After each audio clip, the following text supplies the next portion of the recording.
back, ladies and gents, for another week of the New Zealand HyperFibre Esports League. Ladies and gentlemen, this week we're going to be heading across to Phillip Island for the Enduro round. Everything else is going to be a sprint. There's more points on offer, a little bit of a change to the format. One race here tonight. That also changes up qualifying just a touch as well, because it means we can run over the end of the session, which, you know, it just adds a little bit more something to it. So, ladies and gents, it's time to get in, settle down in with the drivers. I'm Scotty Rankin-off alongside Reese Gardner, and after 2 weeks of incredible action, Reese, it's been fun right the way through, and I think we've got another barnstormer here tonight. Oh yeah, I'm certainly anticipating that as well. Hi everyone, welcome to the broadcast on NZ Sim Racing TV. We started off the season at Road America, and then we jumped over to Germany for a round at the Hockenheim Ring. Now we come down to the Oceania region. Phillip Island, just off the coast of Victoria, a classic circuit indeed, and we'll go into more detail about it very, very shortly. But for now, you're right, it is the endurance round of the season. We've got a 75-minute race, single race, on the cards for this one. Unlimited laps, of course, in the 15 minutes of open qualifying yet to come. 50 laps is the distance for this race. There is no compulsory tyre change, but you might want to change the tyres at some point, depending on how hard you work them around this circuit. The fuel is going to last approximately 36 laps, so the drivers will at least have to pit for fuel. The question is, when do you do it? Yeah, and is tyre going to be the more important aspect to keep half an eye on, or is it going to be that fuel? Where is everyone going to fall on that scale? Is a question we're going to be asking all night long. So, as we're digging our way through the session at the moment, here's what we're looking at in terms of things. 50 laps from that race session. That's going to be the big one. Who will make it the journey? Who will opt to go for a little bit of an undercut strategy? Who will get aggressive? And who will play it conservative? They always take just a little bit of an adjustment in terms of the racing. Last couple of weeks, we've been talking about reverse grid formats. We lose a little bit of that tonight. It's one race, all the points from that one race, though. Yeah, exactly. Double points for this round, which means if you're in the hunt for the championship, then you're going to have to be very careful to get a good result from this particular night of racing. Obviously, in a conventional round, you know, points are given out in both races, and race 2 is worth a little bit more because it's longer. Well, now all the points are combined in a single race, and getting that result is more important than ever. So the likes of Antal Sabo is at the top of the standings. I mean, he's going to want to cap this off with another victory from what's turning out to be a very good season for him. And those chasing him, well, the pressure will be on. And it's got to be tonight. If you don't put the challenge down tonight, well, it might just be all but over, and Sabo might just romp away to a championship win. On the flip side of that, though, if Sabo has a bad night, well, anything could happen. It really is on for anyone, and that's the thing with endurance races. There is no resetting. There is no opportunity to score points in one of the two races and just sort of cover and do the best you can in the other one. It's going to come down to everything that you can lay it on the line. Qualifying will be getting underway here in about 15 minutes. So it'll be a little bit longer for the drivers to be participating in terms of the practice session as we've seen thus far. And I think one of the biggest things tonight, Reese, is that there's going to be a fan voting challenge going on over on all of our social medias as well to connect better with the racing fans. I think that's such a key thing, is we have a unique opportunity in sim racing, and we have a unique opportunity with social media-based streaming services to really connect with our fans. There's a lot that gets talked about parasocial relationships and streamers, but we get that opportunity to closer connect with the racing community at large, and you guys could be walking away with a little something for your efforts, or getting your driver a little something for their efforts tonight. Yeah, indeed. Of course, Playtech is the sponsor for this particular round. The Playtech 225. Of course, we're happy to welcome Playtech on board as a sponsor for this round. The driver with the most votes for their favorite livery from the fans is going to be one Playtech custom PC case design from that viewer vote. Just fill out the entry form in the comments section to vote for your favorite livery design from tonight, and there's plenty to choose from here tonight. Some very high quality paint jobs on these cars. Yeah, I mean, that's the passion, right? You love the car, you love what you've put together and go out and race, so you put a fair bit of work into it to make sure that it is as big and as bright and as bold as it possibly can be. And make sure that you get in, you participate, and what's going on in terms of the voting here tonight, because it's going to be so crucial. And the other big thing as well is, this is part of the service that Playtech does offer, which I think is phenomenal. Everyone wants that custom little bit that goes in their gaming room. I have my big old glass panel on the side of my PC, and I would love some designs. Not quite close enough to Playtech, don't have the budget for me at the moment, but they use a cutting-edge UV printer, the only of its kind in New Zealand, to print remarkable, robust designs directly onto the chassis of PC cases. And if you have a custom design on the side of your PC, you know that you are the envy of all of your gaming buddies. How cool is that? Yeah, absolutely. A custom design is certainly something that I'd be looking for, and Playtech will be able to offer that to you. There's also a promotion on for Playtech until the 13th of October for Cherry Blossom season. You can add the Sakura design to any of Playtech's core gaming systems for no extra charge. They've been in the industry for over 30 years. They offer their personalized services. They build custom gaming PCs that exceed all expectations. Magnificent stuff. And once again, the details were down there in the bottom right corner just before. Go to the URL and submit your vote for your favorite livery here tonight for a chance at winning a custom PC case from Playtech. It's going to be fantastic to see who gets that driver vote, because like I said, some brilliant liveries out there. Yeah, and the big thing, and this is sort of where I know Playtech best from, is their brand connection. They've connected with probably one of my favorite YouTube groups, which is Viva La Dirt League. I share their videos pretty much the instant they come out, and Playtech were right there and on board with working with those guys to come up with some incredible content across the years. And if that doesn't say what a wonderful brand Playtech are, nothing really will. But if you haven't seen it, the Viva La Dirt League guys over on their YouTube channel, incredibly funny, incredibly hilarious, and capture the moments of gaming incredibly well, as well as working in the gaming industry, which has been phenomenal. It's just those sorts of things, you don't get the opportunity to work with or get a brand that is willing to work with groups like that. And to that level, and that really, cemented for me that if there was ever an opportunity to work with Playtech in the future, I'd absolutely take that on. So yeah, big shout out to Playtech, because I think the partnerships work for them as well. The fact that Playtech are a name right globally, internationally, because of a YouTube series they supported, that's marketing 101 right there. Yeah, certainly is. Playtech also providing the trophies for first, second, and third overall in the season. Let's hear from them quickly.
that is all the latest from Playtech, and big shout out to them once again for not only providing the trophies, but also being a supporter of the series. But ladies and gentlemen, to bring us into the first of our main shows here tonight, we're going to be doing the Phillip Island track guide. Reese, why don't you take us for a walk around Phillip Island?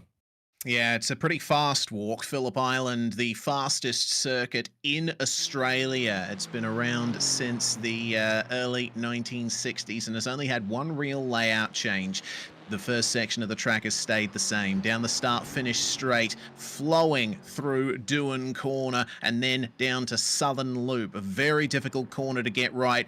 You want to try and keep the weight on the fronts through this corner. There's a crest that you go over in the middle of the turn, which can send you very wide and off into the grass. Then you build up the speed once again through the left-hand bend of Stoner for Casey Stoner, 2007 MotoGP champion, and then down into Jack Miller Corner, the hairpin here that is the only part of the circuit that was changed in 1989 for when the track was renovated. This is Siberia. Long flowing left-hander with camber on the inside. You can hold the outside line through there if you play your cards right, and then it's flat out almost all the way up to Lukey Heights here through the hay shed. A fearsome right-hand bend, building up the speed, and then here is Lukey Heights. Up the hill, you're braking, you're turning, you're trying to keep the car rotating across the crest. You don't want to understeer off because you have to stick to the left-hand side for the entry to MG, one of the slowest corners on the circuit. And the exit is incredibly important through the second last corner here, building up the speed. Careful not to apply the throttle too early, otherwise you'll understeer off into the gravel. And then just a lift in near top gear for the final corner.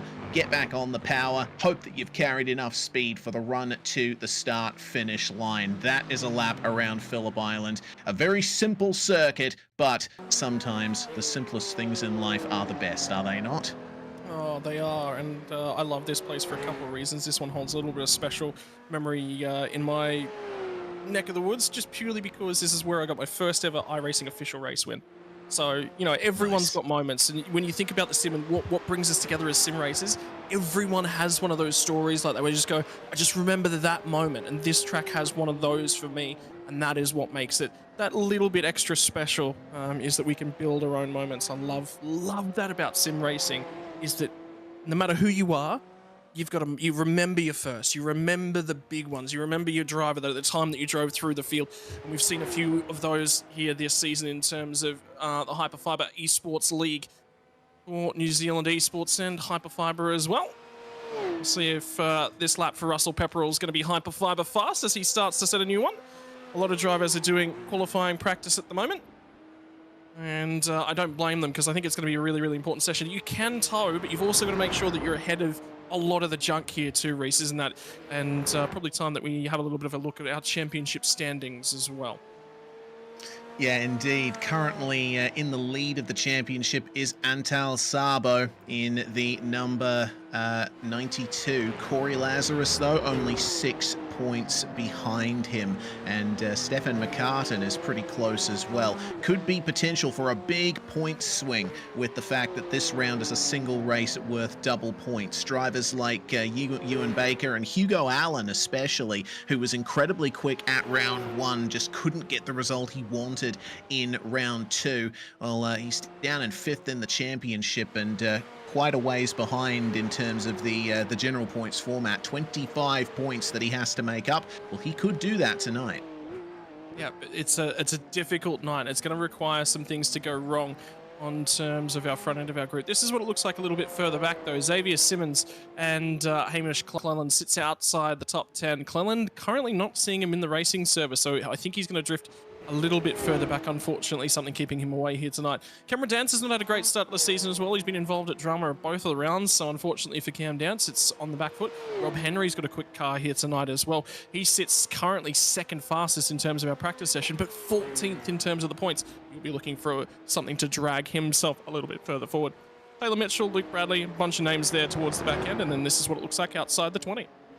Indeed. Dan Turner rounding up the 26 drivers that have set points so far this season.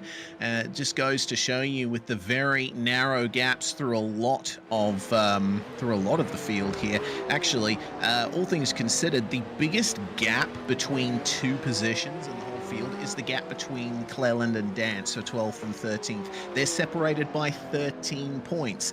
Everyone else has point separations in pretty much the single digits. So just goes to show how close the point standings are coming out of round 2. We only have 2 rounds to go here. Of course, these are the finals stages of a tournament that has stretched out over the last month or so.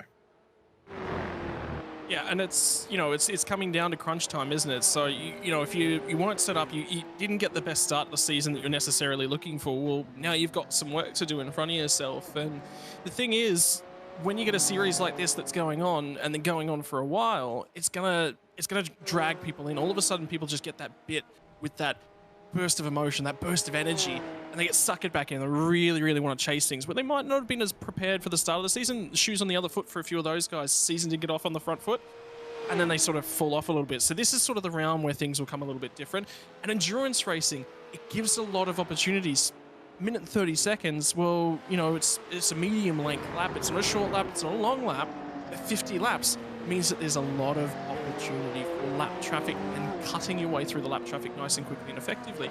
The other side of that coin, a lot of fuel on board for a race like this. You've already talked tyre wear race. I think there's going to be a few guys that get caught out by things here tonight, particularly timing. Are we going to, with 35 laps in terms of fuel, we've got to get 15 laps in. If we see a safety car less than 15 laps in, there'll be a few guys at the back of the field who'll come down to shorten their pit stops up. We could see some different bits and pieces of strategy. Yeah, indeed we could. The race has a time limit of 1 hour and 45 minutes, and I don't think we're going to be in any danger of hitting that. 50 laps without any safety cars should take about 1 hour and 15 minutes to complete, and a safety car will only cost us, I'd say, about 5 or 6 minutes at the most. If there's multiple safety cars, then we might have to start looking into potentially going time certain. In terms of temperatures, which is going to be the biggest factor for tyre wear, the track's actually reasonably cool. It's mostly cloudy out there on track at the moment, fairly overcast in many places. It is typical southern Victoria weather, really. The track is 27 degrees Celsius, air temperature of only around 20. So what that tells me is the drivers are going to have a lot of trouble getting their tyres up to temperature in qualifying, and if they decide to change them during the race. But the tyres should last a little bit longer than I expected. It's going to be very important. Phillip Island's a track with so many fast corners, so many turns that put a high load through the tyres, and I'd say a pretty rough surface as well. So this track loves to eat tyres for breakfast, lunch and tea. I'll give you something else a little bit on top of that. I'm just having a quick look at what the session's temperature graphs and the weather looks like for this afternoon. Precipitation chance, there is a chance of it, but I'll give you some more information on that. Practice session, which is underway at the moment, runs from about 10 a.m. to about 10:45. Then qualifying, we skip forward to midday. Midday to about 12:15 is what we're looking at from them. The warm-up session is going to be probably right in the chunk of the worst rain. That sits in between 2 and 3 p.m. at about 2:30 to 2:45 p.m. in sim time. So I'm talking in sim times, obviously not realistic times. We're sitting anywhere in that time period from about 25 to 28% chance of rain. Overall, the entire chance of rain across the race session up around the 30% mark, 28 to 30% sort of mark. It's all in the first half of the race. Right, so 3 to 4 p.m. There's sort of a 45 to 50 minute window there, and if we're saying that this race isn't going to get towards that hour and 45 minute mark, well, that could be 2/3, 3/4 of the race. If we run green the whole way, could be wet or just a splash wet. This is, I think we're going to see rain. I think to start the session, there's going to be a lot of ponding, and the problem is it's not going to get heavier. It's not going to get lighter for a very, very long time. So we're going to see a very stagnant. And then about 2/3, 3/4 of the way through the race, we're going to potentially have a crossover period, something to keep in the back of your mind. Qualifying isn't necessarily going to set what we think these guys' race pace are. That is a dry track. That is a bone dry track for qualifying. Then we get into the rainy stuff. And I think the warm-up session is actually going to be significantly more important than a fair few of these. It's their only opportunity to assess the conditions. Yeah, indeed it is. So get out on track in warm-up if you can. But for now, it's time for Men in Racing Products qualifying. 15 minutes. Brought to you by MRP, who's also providing the Pole Position Award. The person who runs the fastest time in qualifying, starts up the front, will get a $60 MRP store voucher. So let's see who'll be able to grab that. For the time being, Antal Sabo has been the man to beat in the league overall, but he's left it quite late to jump out of his pit box. He's only just got going there now, as you can see. I think he's just leaving himself a bit of time because, you know, there was a whole gaggle of cars that went out there at the start of the session. Maybe he just wants the track all to himself so he can focus. Well, the thing is, he's going to be prepping his tyres. I think we saw it last week. He was prepping his tyres for about 3 laps or so and then went, right? So he's going to be gauging where he wants to be. I thoroughly agree with this choice. I think he definitely wants to be out there on his own, in his own sort of area on the track. And the other thing is, he's a championship leader. Everyone else is sort of going to be watching him. If he's sitting all the way back here, there's no one with eyes on him. So he may just whack out. The guys will know when...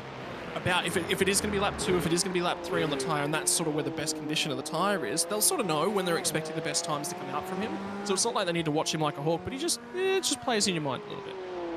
Yeah, certainly does. I've just seen some drivers have a very adventurous start to qualifying. Both Russell Pepperell and Cameron Dance ran wide out of the final corner, took a trip across the grass on their way to the start-finish line, but the majority of drivers have started their first hot laps. You do see times on the board here, but that's because the pit exit at Phillip Island is just before the start-finish line, so your out lap is technically timed. Those times that you see on the board there are not representative of what we're going to be seeing from the drivers. The fastest time in practice belonged to Ewan Baker, 1 minute 29.597. So look for drivers to be setting around the 1 minute 30 mark to really start things off. I'll tell that to Stefan McCartney. He's sitting there going, can we just call qualifying right now? Yeah, exactly. The milk carton currently on provisional pole as Antal Sabo immediately goes to second on his out lap time. Yeah, Stefan would be very happy if qualifying was suddenly red flagged out of nowhere. But for now, we keep an eye on Ewan Baker here in a little bit of traffic on his way to the start-finish line to finish his first hot lap. Ewan, one of a few drivers today who is running in virtual reality, which can be beneficial around Phillip Island. Plenty of fast corners and a couple of 180-degree corners as well that you need to be able to see through. There's the first few times there. McCartan's still on provisional pole, which is crucial. Yep, so he's only got it by about 0.06 of a second at the moment. So Mitchell's put through a few more reasonable laps. Sabo's drifted all the way down to about 9th or 10th, so those lap times have come out nice and early. Xavier Simmons come out and set a really, really nice lap as well, but the field's not very spread. They're quite close together in terms of what their times are looking like at the moment as well. Just sort of thinking about it, and this is the tricky part about virtual reality. One of the biggest advantages of virtual reality, and I only heard this recently, was your ability to sort of look around the car and go, have a look at the mirrors, really build a 3D picture of exactly the space that you sit in, right? And that's the biggest strength about it, is you know exactly who's around you and exactly how far away. One of the smallest issues with it, this could just be a thing with virtual reality tech and where we are with it, is it does wobble a little bit, right? It's not quite as precise as you necessarily want. Sabo goes to the top by a comfortable margin at this point in time. One of the biggest issues that, and initially when VR tech came out, everyone went after it. All the higher level guys went after it. Oh, wow, look at all this. What they actually found was that their consistency went away. And it's because you can't precisely pick up where your brake markers are, because just that tiny little bit of wobble and things in terms of it. Whereas a fixed 3-monitor setup is you know exactly what you have every single time you rock in there, and the consistency was just a touch better. So there you go. Talk about technology. Yeah, very interesting points that you raise as Baker goes to the top now. That's another 0.3 over Antal Sabo there. The pace is dropping here in qualifying as the sun comes out. Yeah, it's a thing in all of esports, really. You know, I've heard you say it yourself, pixel perfect. You know, you want to try and match up what you see on the screen perfectly in order to perform the actions you need to win. And that is just as relevant in sim racing as it is in any other kind of esport. Well, we talk about refresh rates in shooters, right? We talk about delays. We talk about the ability to get. You talk about RTS games. It's micro. It's the actions per minute, right? All of these little things, and sim racing's one of them. Is the other thing about VR and where it is the refresh rate is quite low at the moment, and the graphic intensity is quite high. So that puts a lot of extra heat in the sim room. Again, just takes away from that ability to be as consistent as we're going to see Rowley off the track at the moment, just making a couple of mistakes. So it's just all these little things, and everyone will sit there and go, oh, it doesn't matter. Well, they actually kind of do. If you compare a race car to a race car, roll cage will be slightly different, the way that the car and the chassis set up is slightly different, but it all comes down to you've got a helmet on, and the only thing between you and the racetrack is a visor and a windscreen, or in some cases, not even a windscreen, right? So it does actually matter. The difference between real racing and sim racing is there is that technology barrier and that technology difference, and there is some of that in the real world racing, but I think the disparity is quite a lot larger in sim racing. But yeah, it's just an interesting discussion topic. Yeah, certainly is. We'll definitely have some opportunities to chat more about that later on as Xavier Simmons once again improving, getting into the 29s. We have our top 7 drivers all covered by about 0.4 of a second as, wow, there goes Hugo Allen to the top. Here we go. Hugo wasn't too happy with how things went for him at Hockenheim, ended up finishing a lap down due to a disconnection, but he is back and in a big way taking provisional pole. Yeah, and I was just watching Antal Sabo, who's on a reasonably quick wrap. He's going to pick up some tow, but he understeered at the final corner and the car wiggled all around, so I don't know if he's going to quite be able to get the pace out. 29.553, so he does improve, but the lap, I reckon there's, you could say, I think he was capable of 4 on that lap, and there was a couple little errors throughout the lap. So again, this is what it takes to compete at this higher level, right? Is you really got to be pushing all the markers, all the little bits of margins. It's every tiny little thing up and down the grid. Does matter. Have a look at all the drivers that sit from Stefan McCartan all the way to Rob Henry. We have 4 drivers that sit in a 129.8. We have 4 drivers covered by less than 1/10 of a second, and it's 6 hundredths of a second. Actually, you can throw it out to Taylor Mitchell. He's a 918 and Stefan McCartan's an 821. So there's 97 thousandths of a second, and that covers 5 drivers. Yeah, that's incredible numbers right there. Everyone covered so closely here, and we still have a good portion of qualifying left to run. There's a big improvement from Dance, going to 4th with a 29.8. So, well, once again, the margin continues to improve there, but it looks like none of them are quite up to the task. Catching up to Alan, Sabo, and Baker. Big improvement from Dylan Jordan as well, getting up to 7th place and a mere 0.06 of a second behind his twin brother. Well, he was 1,000th of a second ahead, and then somebody else went and improved as well. There's a bunch of drivers now down to the 5s, and Sabo slipped back to 3rd. Lazarus jumped out of the 6. He was a 6. I believe, sorry, he was an 8.66, so he was 1,000th of a second behind Dylan Jordan. Now he's improved into the 5s, and he's only 4 thousandths ahead of Sabo in the meantime as well. Sabo's just taking a lap just to cool off his tyres, and he's going to be going again this time. I do wonder whether or not it's going away from these guys. It is tight right the way throughout the field. Remember how I said it was 6 drivers or 5 drivers covered by 1/10 of a second? Well, make that 7. Yeah, exactly. Cameron Dance on a 29.803 in 5th place, and then Xavier Simmons on a 29.903 down in 10th. That's pretty incredible. And Taylor Mitchell only just outside that margin. Ewan Baker, meanwhile, has improved. Hasn't granted him any extra positions, but he is down into the 29.5s along with Allen, Lazarus, and Sabo. So Antal, I'm waiting to see what kind of response he's going to have. We expected Lazarus to be up there as Simmons goes to 7th. Lazarus has done very well, especially at Hockenheim, where he finished a very strong 2nd place in both races, I believe. So he'll be looking for a big result here at Phillip Island, and if those qualifying standings remain the same, I'm not expecting they will, but it'll put him on with a good foot in the race to try and catch up to, maybe pass Antal Sabo for the championship lead. Well, think about it. Anything could happen in this race, wet conditions, anything could happen. Someone could come from nowhere. They've just mastered wet racing. And this is a tricky track to drive around in the wet, right? So with changeable conditions, this is going to be a big challenge here tonight. Qualifying is important. It certainly sets you in a really good position. And then you can just be a lot more careful if you're out front, right? And in the wet conditions, if you've got a little bit of an advantage. But we're going to be cold tires, lap 1, turn 1 in wet conditions. I think we're going to see an early safety car. So again, I want to be ahead of that. I want to be ahead of the junk. So qualifying, again, becomes, I think, more important. And we've got 4 drivers on 1:29.5, by the way. 4 drivers with less than half a second covering them. Yeah, that's pretty crazy stuff.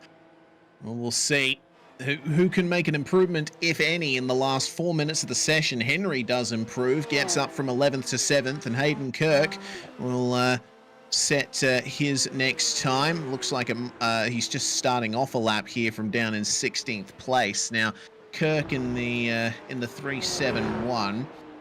His fastest lap in practice was a 1:30.59, so he's already up on what he said in practice, but he'll be wanting a little bit more. Crucially, a little bit of cloud has just gone over the racetrack, so it'll start cooling back down a little bit. It went up to 29 degrees Celsius in the sun. Now it's back down to 28 as Hugo Allen improves on his fastest time, is now in the 29.3s. So what that tells me is we're going to be looking for improvements from just about everyone in the next few minutes. Yeah, I think we are, and there was a bunch of drivers that just dived back to pit lane to put on some fresh tyres, probably about halfway through the session. McCartan was one of them, Dance was another. So I think what they were trying to do was burn some fuel out of the car. They'd obviously taken the crest out of the tyre or taken the best life out of them. Then they're diving back into the lane just for a little bit of fresh rubber. Allen's gone through instead of 3.23. So, you know, all of a sudden we've got a marker now out at the top, and that sets it down for a bunch of people to chase. I do wonder whether or not Sabo was cooling those tyres. In fact, he ran a 31. So either he's an off track or he was just cooling the tyres. Maybe he went a little bit too hard in Sector 1, Sector 2, it was still there, and then he lost it, and he just took a moment to just take some energy out of that tyre. What's Kirk? Yeah, that's not going to count. Oh, yeah. Yeah, you run a bit wide out of the final corner, and that's what happens. Rob Henry, meanwhile, up to 6th place. He's put McCartan all the way back down to 7th on his most recent lap. Daniel Patterson, meanwhile, down in the midfield, trying to make some kind of improvement on 14th place. All he needs is 5,000ths of a second, and he'll be starting lucky 13th. So the lap yet to be set for him as he begins anew. And, well, 2 minutes to go. The sun has come back out a little bit. The track remaining at 28 degrees Celsius, but that little bit of reprieve from the clouds running over the circuit. I think if any driver wasn't on a hot lap at that time, it might have been a tiny opportunity missed.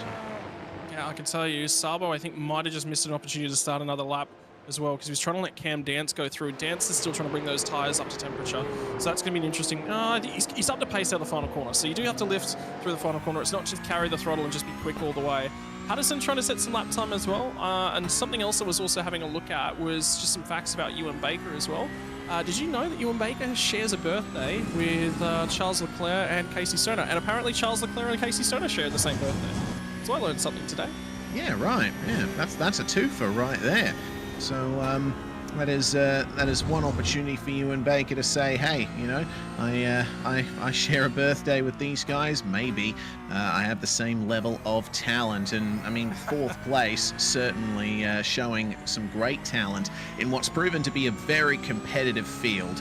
We'll see what Patterson can do here in the final couple of corners. You want to try and enter this as fast as you can, get that speed at the apex, get it rotated, but as soon as you get on the power, the front end just washes out.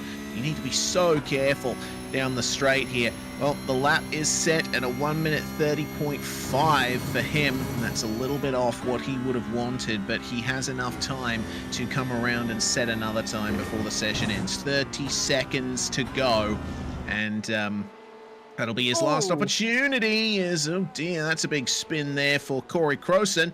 Brendan Partridge, meanwhile, from outside the top 20, improves to 16th. I was just going to say on Daniel Patterson's behalf, he's only been sim racing for 5 months, about 5-6 months. So he's very, very new, and he's already made this field. He's been getting a lot of coaching from Hugo Allen, and you can see it's absolutely working on him. Now it's just about setting himself in. The big thing is when you look at the guys in the middle and the back of the field, if they're sort of that level and they're trying to bring themselves forward, you go making this field was a win. That was the first big tick.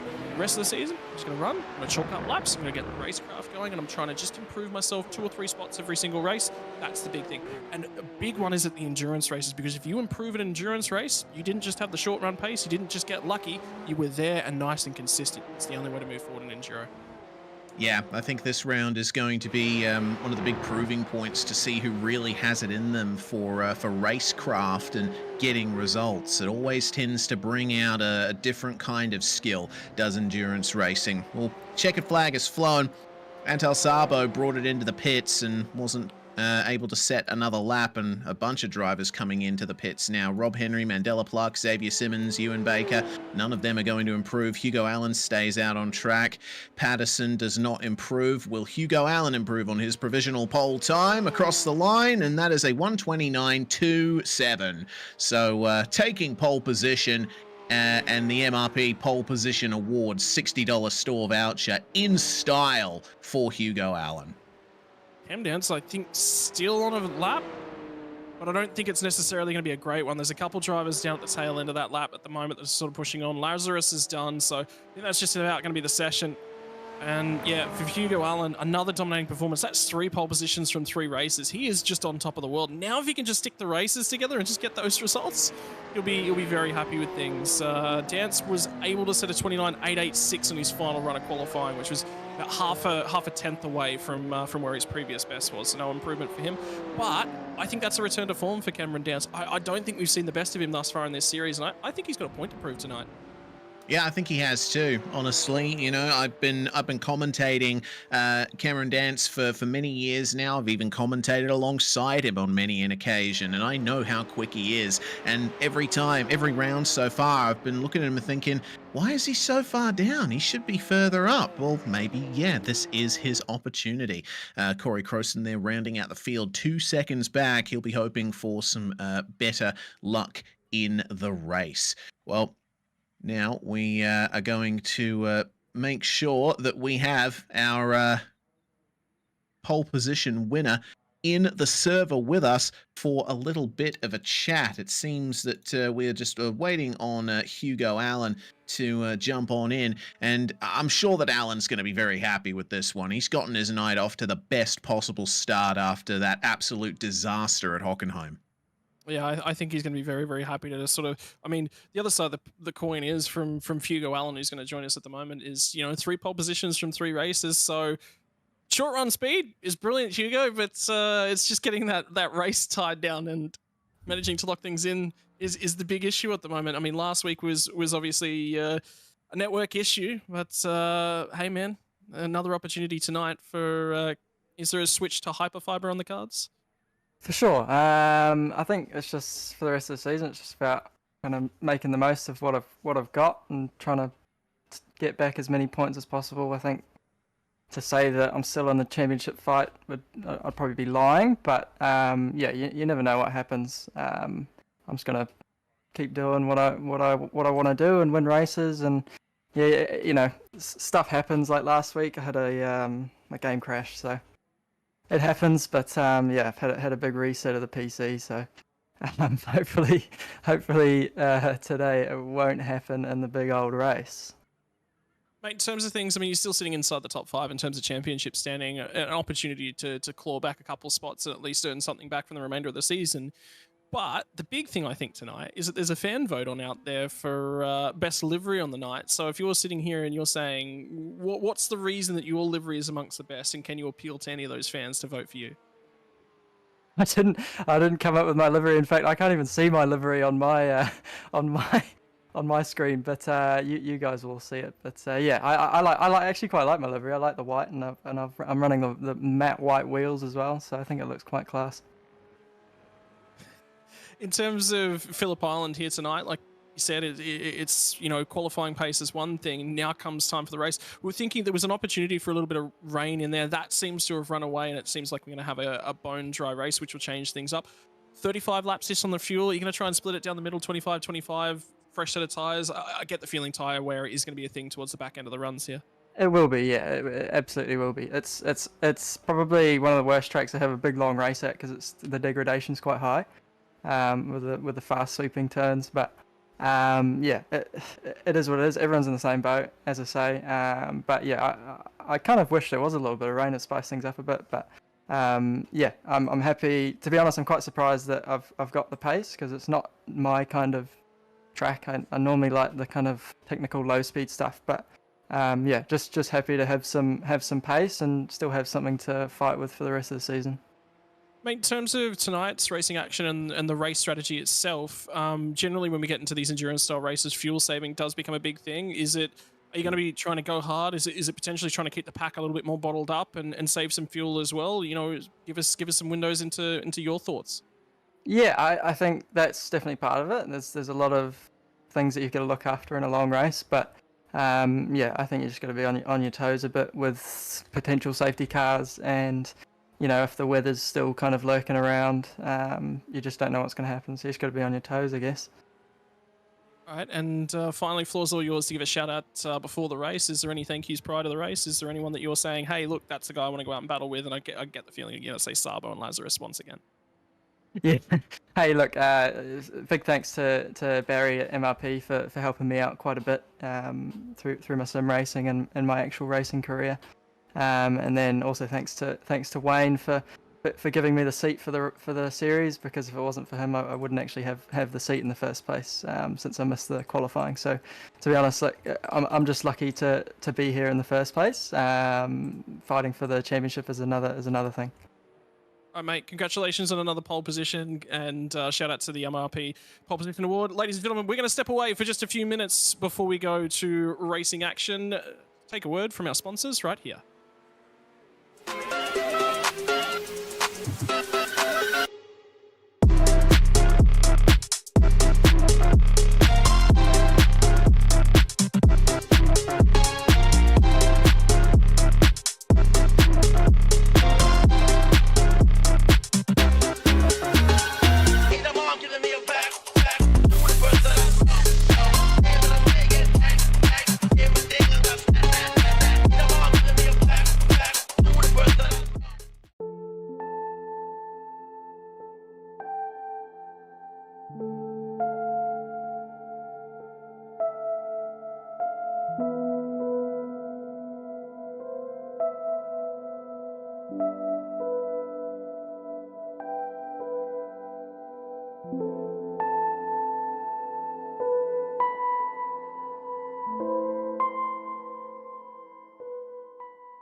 Once again, big shout out to all the sponsors that make it possible here for the New Zealand Esports HyperFibre League. Cannot do what we do without all of the sponsors, and there is a tremendous sponsorship package on offer. Part of that comes from Chorus HyperFibre. HyperFibre is the fastest internet available with up to 8 gigabytes per second upload and download. That bandwidth ensures you can avoid lag no matter who is on your household internet. And boy, have I experienced some of those issues over the years. HyperFibre can future-proof not only your home, but your business too, keeping up with everyone's ever-growing data needs. With a heap of capacity, incredibly low latency, HyperFibre is the internet service for you. You get 3 options in terms of your broadband speed, which is certainly bigger than the options that are available over here in Australia, and continues to make me jealous of New Zealand internet. And, well, ladies and gentlemen, that's all from New Zealand HyperFibre on behalf of Chorus HyperFibre. And like we said, Reese, $5,000 in terms of total prizes that are on offer, and a good chunk of that does come from HyperFibre. So a big shout out to our main sponsor. Yeah, indeed. Yeah, the 5,000 New Zealand dollar total prize pool, with 1,600 of that reserved for the series champion, and of course, first, second, and third overall in the season will be getting trophies courtesy of this round's sponsor, Playtech. Really looking forward to seeing who's going to come away with those trophies. The warm-up is going to be advancing at about 5 minutes to go, so we can get into the racing action just that little bit quicker. And this is, like you said at the top of the show, Scott, the opportunity for the drivers to suss out the conditions. And as things stand, it still doesn't look like there's much rain on the horizon, but that could change by the time we flick over into the race session. For now, though, the track remains dry, back down to 27 degrees Celsius, nice and cool in virtual Victoria. Yeah, and a typical Victorian day, or a typical in and around Melbourne kind of weather. Strong winds with mostly cloudy weather. It could break out into a huge hot ball of sun at any time, and it could be snowing before the race finishes too. That's just the way weather works down at the island. It's Siberia is not called Siberia for no reason. It's the conditions over at that corner. Dubbed by the marshals that have given the corner its name, because it feels like the winds are coming from Siberia. That's where you absolutely get blasted with no protection from any of the land over on the rest of the island. So yeah, some days, honestly, at Phillip Island, lucky enough to be down here and walk around a lot of the facilities. We were there on a sunnier day, and it was still brilliantly cold. And I tell you what, the penguins that are just down off the beach are that's a phenomenal sight. And the main tourist attraction is on the island, which is disappointing because the racetrack's, I think, even better. Yeah, indeed. Love Phillip Island circuit, and you know, there's a lot of history here. Actually, you can see the oceans just right there. It's a brilliant location for a racetrack. But there's been racing at Phillip Island since the 1930s. There was a rectangular street circuit laid out around the town of Cowes, and held the 100 miles road race, which is now regarded as the technical first Australian Grand Prix, won by Lex Davison, the grandfather of Will Davison, and really fantastic to see that we have so much history here at Phillip Island Circuit, and more history to be made here tonight. Yeah, big opportunity as well. I mean, just look at the drivers up and down. It'll be, dancing around hoping for something to happen. Hugo Allen's now back in the session and got his PC dramas all sorted back out. So good news for Hugo is that he's there. I did see some light hazing that came from the drivers about that though, which was basically quick start whilst Hugo's not here. We don't have much chance tonight. Stand around saying, uninstall gridhacks.exe. Love those kinds of that kind of banter, that kind of joking around between the drivers. Well, Hugo Allen is back. We are within 5 minutes to go in the session. We should be advancing at any moment now, and we'll be able to get into our 50-lap run here for the double points endurance race of the season. A little bit of an onboard view from Antal Sabo here at the end of the session, and you really get a sense here through Lukey Heights of just how much the track falls away on the run into MG. Going to be seeing some big moves there throughout the race, probably most potentially on lap 1. It's one of the choke points of the track in a sprint race. I certainly hope the drivers are going to take it easy with 50 laps on the cards tonight. Yeah, I mean, the other thing is when your tyres start to ail and start to go off, it's one of the trickiest corners to try and pull up for because it all just goes away from you. You know, the hill, if you're in hot, there's no hill there to sort of pull you up. If anything, you're going to accelerate away and then you fall off. The biggest thing that's about this circuit is when you make a mistake and you run off, at turn 1, you can sort of gather it back up, but you've only got to be just off. At turn 2, you're gone. If you run wide at turn 2, it runs down and away the hill. That's how it works at most of the corners. Turn 1, you've got a little bit of leeway, and I mean a little bit. If you're offline big at turn 1, you just rejoin through the middle of turn 2, and immediately everyone sees you off, dives on the brakes, because they know that you're going to come back across the track is one of the big ones. It's big racecraft. The other thing that I like about this place is it's a commitment track. It's not commitment in the same way a street circuit is. It's commitment in exactly what we said. When we fall off the track, you are massively off. There's no major saving it, right?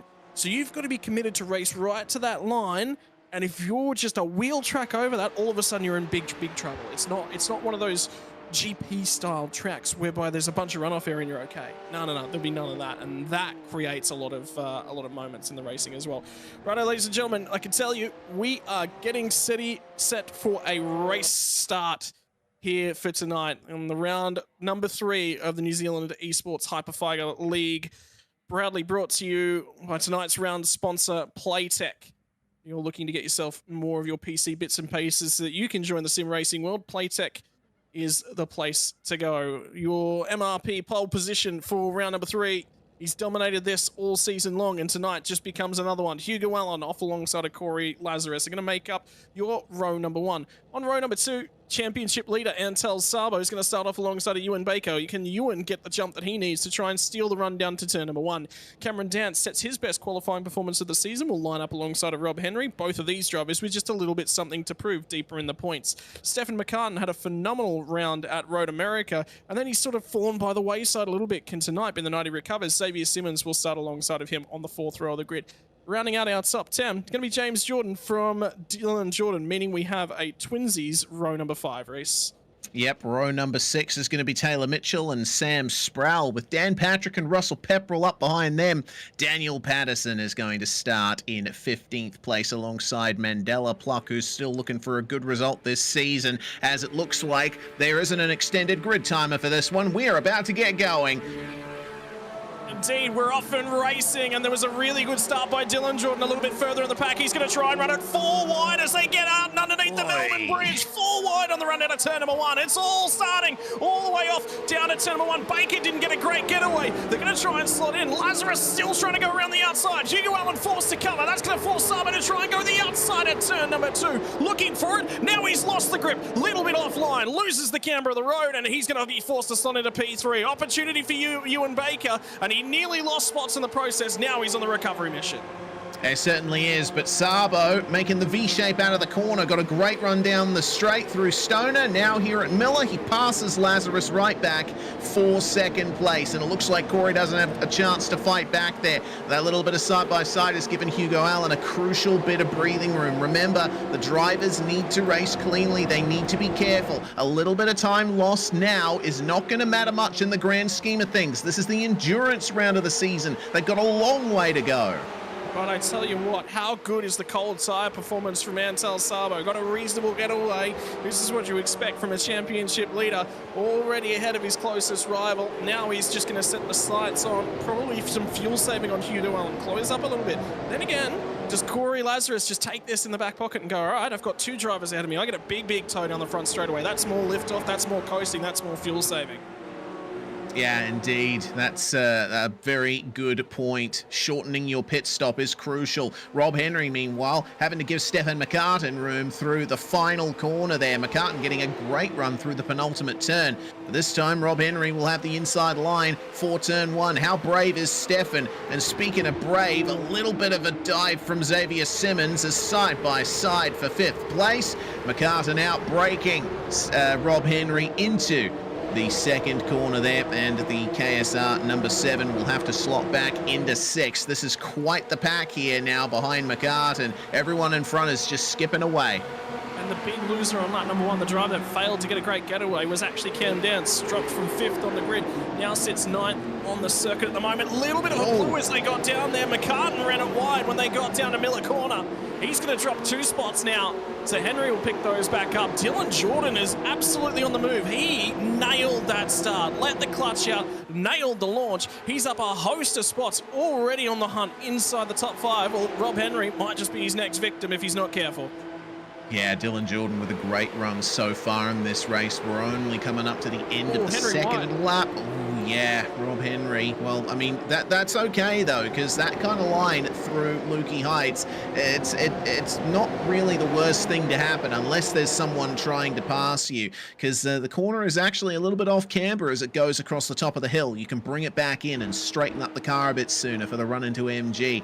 And it just goes to show Henry able to keep the position over Jordan there. Meanwhile, Cameron Dance now chasing down Xavier Simmons. Simmons and McCartan, the only 2 drivers in this group, still occupying the same spot they started in, as Corey Lazarus goes fastest of all the drivers so far. Not by much, though. He's only a tiny bit faster than Allen and Sabo up at the front. The big thing is much heavier race cars with a ton more fuel unloads the rear end of that car. All that fuel, remember, engine sits in the rear. Well, fuel can't sit in the rear then. It means the fuel's going to sit up front. So as the fuel load comes off the front end of the car, it's going to understeer a lot more off the throttle. Now Tamara Danson going to send a big old dive down the run down the middle of the corner, gets to the inside of Xavier Simmons. There was a touch of contact at the apex. Simmons is not going to quite let him slot back in. Don't think he's going to have much of a chance to fight back through this one. Simmons will manage to get back down the inside as they get to Siberia. Side by side at the hay shed. This is going to take some bravery, boys. Someone's going to have to figure it out.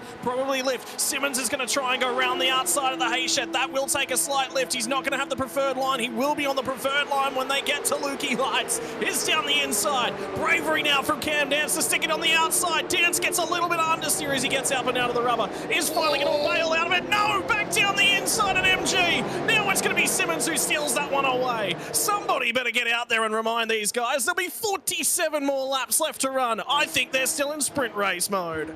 Yeah, they certainly are. You saw Cameron get on the power early there in Lukey Heights. He was trying to get up the inside into MG and defend his the position that he had briefly taken there, but it just induced understeer. He was about to slip off the racetrack, so he had to back out of it, and that allowed Simmons to get right back past him. Brilliant little battle between these guys, but like you say, it is a bit early in the race for that sort of thing to be happening on the regular. For now, everyone just needs to find their rhythm. Looking a bit further back, this is the fight with Dan Patrick involved with Mandela Pluck. This pack is led by Sam Sproul and James Jordan up there, and it looks like Dan's going to have to go defensive here, coming into the hairpin. Easy does it on the brakes, no ABS in these cars. Mandela really sticking it around the outside there. He's going to have a go at the inside for Siberia now. Fantastic little battle. Yeah, we saw this last lap. It was Simmons who got to the inside at Siberia and just couldn't stick it around the outside with a lot of grip from Dan Patrick. So we'll finally yield that one over to Mandela Pluck. Pluck's starting to cut his way back through the field. And I tell you what, Phillip Island turning it on in terms of Porsche Cup action. The other thing that goes through the back end of my mind is how much is this going to harm the tyres? We heard Alan talking about it in Manor Racing Products pole position interview. And for a few of these guys that are in the mid-pack, fighting early, and Hayden Kirk fighting it into the sand trap in the early stages. Yeah, indeed. He describes himself as well. He was the mid-pack battler in 2023 in Kiwi Sim Racing series, but unfortunately he's going to fall a bit further back now with a mistake at Lukey Heights. That's a real shame there for Hayden. Meanwhile, the battle for the leads continued to draw up here as Antal Sabo will go for it here and try his best to skip away from Hugo Allen. Completely different car balance compared to qualifying, and it's starting to come back the way of Sabo. You get the feeling this might be strategical though for Hugo Allen. Lazarus has managed to go with them. Baker is trying to stay with them, and he is just about a little bit deep, by the way, from Ewan Baker on the run through to Miller. Getting word though that for Hayden Kirk, it might not have been on his own that he ended up out in the weeds. There might have been some contact, so we'll jump over to the Playtech instant replay and have a look at what maybe happened to Hayden Kirk, and you can see it. He was side by side. Oh. All right. Okay. So yeah, he was on the inside of the corner there, and I think just getting on the power to try and protect the position, but the car trying to get past him made a little bit of contact with his right rear quarter, and ultimately that change in momentum spun him around, and it's a very inconvenient place for that to happen. Not much runoff at Lukey Heights. Well, Kirk is in the pit lane, and he's been there now for the past minute or so, and I think he's going to have a lot of repairs to do before he can get back out on track again. Yeah. Might just about be race over. Front splitter's hurt, front right's hurt. I think that's where he hit the wall. So that'll be his job for the next little while. Sabo's setting some reasonable lap speed now as well. So he is absolutely trying to go hell for leather in the early stages of this one. The chance of rain's still sitting down about 0%. We might see that vary as the session moves on just a touch. But at the moment, there's more that's going on for Nico Cordier. He's found himself out in the weeds down at turn 1, and there was contact apparently that triggered that. There's a number of slow cars in that area on the track, so I wonder whether that might have been contact with someone. Yeah, we'll have to wait and see on that. One more instant replay. Cordier involved in quite the battle here, and that was a little bit of a tap from behind from, looked like Brendan Partridge coming into the first corner. Seemed like Cordier was A little bit blocked up behind Daniel Patterson, and he was just lifting out that little bit of change in momentum. I don't think Partridge had much time to react to that, and unfortunately that's involved a couple of cars there at one of the fastest points on the circuit. Yeah, the most bravery requiring section of the course as well. So, albeit they'll all settle themselves down and get an opportunity to get back into race rhythm. Pepperell's, I've got to say, if I'm looking at Russell Pepperell this week, I think he's a touch further down than he necessarily would have liked, because he was strong over the last couple of weeks. But this one, it might just be the faster flowing nature of Phillip Island doesn't work his way. Maybe he prefers the more stop-start of Road America or even Hockenheim. Yeah, indeed. I usually expect Russell Pepperell to be up the front. He certainly is in the other series that I've seen him race in, but yeah, it seems like Phillip Island's not treating him too well. Up behind is KSR stablemate Mandela Pluck and trying to fight his way up through the field. Yeah, Pepperell down in 14th at the moment, still hasn't made any real progress either way in the first 7 laps of this race. Meanwhile, further up, this is the battle for 5th. Rob Henry still holding on to that coveted top 5 position. Dylan Jordan hasn't found a way past him just yet. I get the feeling a move might be coming very soon, especially with the kind of pressure that McCartan and Simmons are putting on them. Yeah, they're sort of going to have to, I think, in the near future. Be the big key. Is you're going to have to go forward. And if you don't go forward, you're going to go backwards. See that how many times? In the meantime, this is the onboard shot from Dylan Jordan trying to preserve those front tyres on the run up through Lukey Heights. Get a little bit of a tow. And confirmation, by the way, from the server, Hayden Kirk's day is done. Will not be rejoining the race. So, unfortunate for Hayden Kirk. Yeah, indeed, very unfortunate.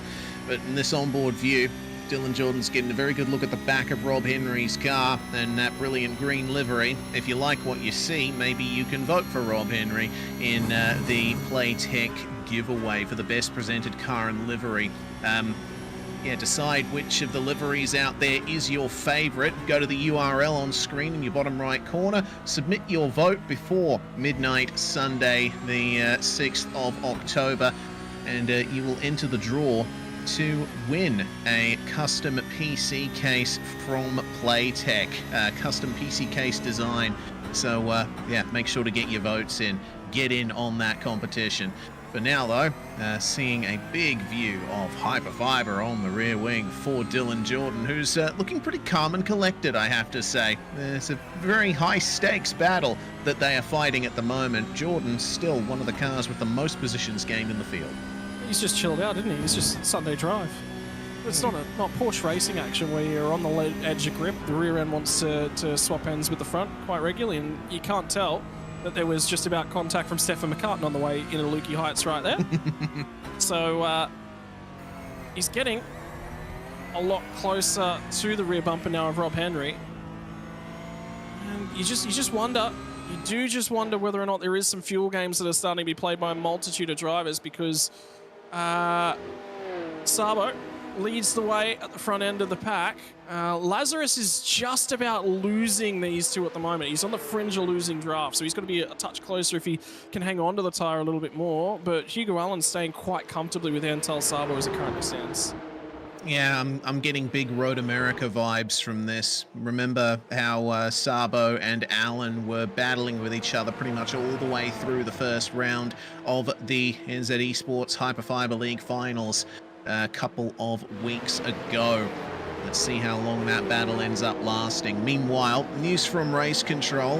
Daniel Patterson, of course, was the car that tagged Hayden Kirk a little earlier, and Patterson has been given a penalty from race control. It looks like he's just come in to serve that. So he'll have a lot of opportunity to fight his way back, especially if there is a safety car yet to come. Yeah, well, that'll be the big key, isn't it? And we haven't seen anything that's necessarily warranted that yet, and there's been a little bit of field spread. Rob Henry is sort of the cork in the bottle, and I think he's going to continue to be the cork in the bottle in this pack. Just keeping an eye on this train. Sort of goes from 5th all the way back to 17th, so we've got about 12, 13 cars now banking up into this one. So I do wonder whether or not Rob is overworking the tyres just a fraction, or if that's just the nature of the draft and everyone's just sort of banking up. There'll be a few cars for sure in this that'll be fuel saving, because if you can't advance your position, sometimes you do just get a little bit stuck. Well, fuel saving is the way you do it. Tire saving is the other one. If you can just underdrive your corner entries a little bit, you look after the front end of the car. So particularly with high fuel loads, that's a big thing. The undercut, I think, is going to be relevant. I just cannot tell you how relevant. I think it's going to be maybe 2-3 tenths of a second a lap, unless the tires all of a sudden just fall off the cliff. If that happens, well, then the undercut's going to be a lot more relevant. But if this pack starts fighting, and oh boy, look at how close they are. Yeah, undercutting will be relevant. We've got to get to lap 15 first. Yeah, and you can see Rob Henry's feeling the pressure there. Something that's also relevant is the track temperature, of course. The undercut will be a lot more effective in hot conditions, but it's the opposite of that right now. It's so cloudy over the circuit right now. The track temperature's actually dropped to 22 Celsius, and the air temperature's down to 19, as Dan Patrick, it looks like, has just lost a couple of positions. Back down to 17th, falling behind Tyler Williams and Luke Bradley. Not too sure what happened there, but regardless, it looks like Rob Henry is getting a crucial breakaway at the moment. Dylan Jordan hasn't had a very good lap so far. McCartan is now really piling on the pressure. Yeah, and it's just, this is the thing, isn't it? You just bank up, you bank up, you back up, you back up. Eventually something's got to give, and a few of these guys are sitting there and they're going, well, I think faster. I think we've got an opportunity to try and go and run down Ewan Baker, but if I'm stuck here, I can't do that. And laps are ticking away. This time by, we're going to have 10 laps finished, 10 laps done, a fifth of the way home. So, you know, now you're going to start thinking about, well, how am I going to get this job done? It's going to be over a 200-kilometer race here tonight as well, which is very, very relevant. That's, you know, it's going to sap something out of these drivers. We're going to be in behind the wheel in this race mode for over an hour, and something has to give at some point within that next hour. Yeah, who can keep up the momentum, who can keep it consistent, just drive the car as fast as they can within the limits and not scrub those front tires too much. Phillip Island is a circuit where, you know, like we've been saying before, it's crucial to have a car with a responsive front end, because so many of these turns are right on the limit, as Xavier Simmons is having to defend there from Cameron Dance. Cam sitting in 9th spot. He still hasn't made much of a recovery from his poor start. Simmons, meanwhile, joins McCartan in not moving forward or backwards at all in terms of ultimate race position. Let's see what Simmons can do here with a little bit of space now behind him. Successful defense from Dance. Is there going to be any movement in the pack up ahead of him? All over the curb there was Rob Henry at Lukey Heights. He's protecting the inside very nicely from Dylan Jordan. So they'll stay in single file again for the time being. I think Cam is just sort of, he's the driver out of this group that's sort of just sitting there and just watching along and, you know, giving himself every opportunity to undercut these guys. I think the fuel load's going to be very, very relevant. Tires you can get done relatively quickly. All of the tires are done individually. It's not sort of a pit stop whereby all 4 tires get done at once. It's not a pit stop where you do a pair of 2 tires all at once. I believe the timing on the Porsche Cup car is each of the tires individually. So who's done that practice and who's done that preparation? And who knows, yeah, is there actually any value in fuel saving? Because if you fuel save and it's less time than the tire strategy sort of takes away, well, there was actually no point in fuel saving. You could be pressing on and looking for a little bit of track position as well. So that could be relevant. I don't think it will be. I think the race is long enough that you're going to have to save such a big fuel load that it'll cover all 4 tires. But, you know, if we get a safety car at some point, put that in the back of your mind. Particularly at the moment whilst we're, you know, short on this race distance currently. Yeah, indeed. Speaking of race distance, we're on the 12th lap here, and with 36 laps or thereabouts to a full tank of fuel, that'll give us around about lap 14 that we'll start seeing the earliest pit stop. So there are any drivers out here who would want to be pitting that early. I think at least a couple of drivers in this pack all the way from 5th to 14th will be thinking about that, because they can get some clear air, they can get a bit of an undercut on the drivers ahead of them. Sure, they'll suffer at the end, but in the short term, they might be able to get track position they can fight back with.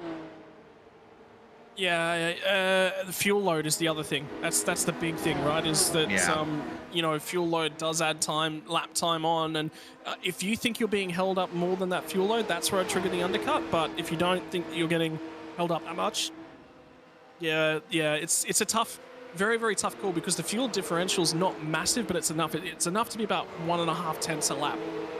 You know, if you're not accurate, and it's extra heat in the tires as well. So extra load on the tires, it means that your tires are going to be worse at the back end of the run.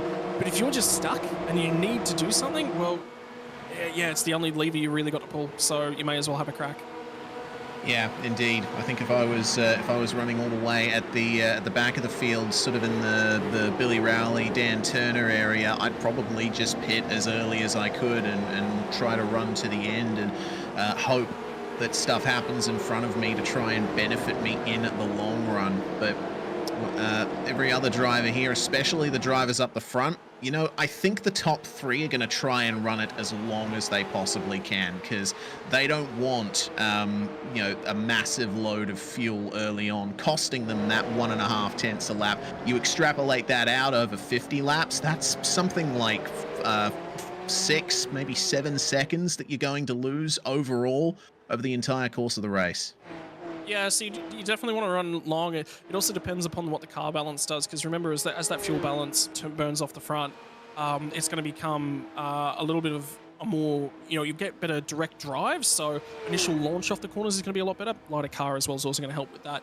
But at the same time, you want a little bit more weight over the front just to engage those front tires a little bit more. Your brake bias changes quite a lot throughout the stint of the Porsche Cup car as well. It's about every lap and a half, 2 laps, you think about a bias change, and you just sort of read it and go, no, I could probably go another lap and a half longer, and then you might crank it back 1 click. So yeah, brake bias in the Porsche Cup car does relate to the fuel level and where the fuel level is at. It's very, very important to balance that, particularly you don't want to be locking tires at any stage. So yeah, very sensitive tyres on these things. Ewan Baker, meanwhile, well, he's in a bit of a no man's land at the moment. The top 3 just up ahead there, they just disappeared from view in Siberia. That car in front of him is lap traffic.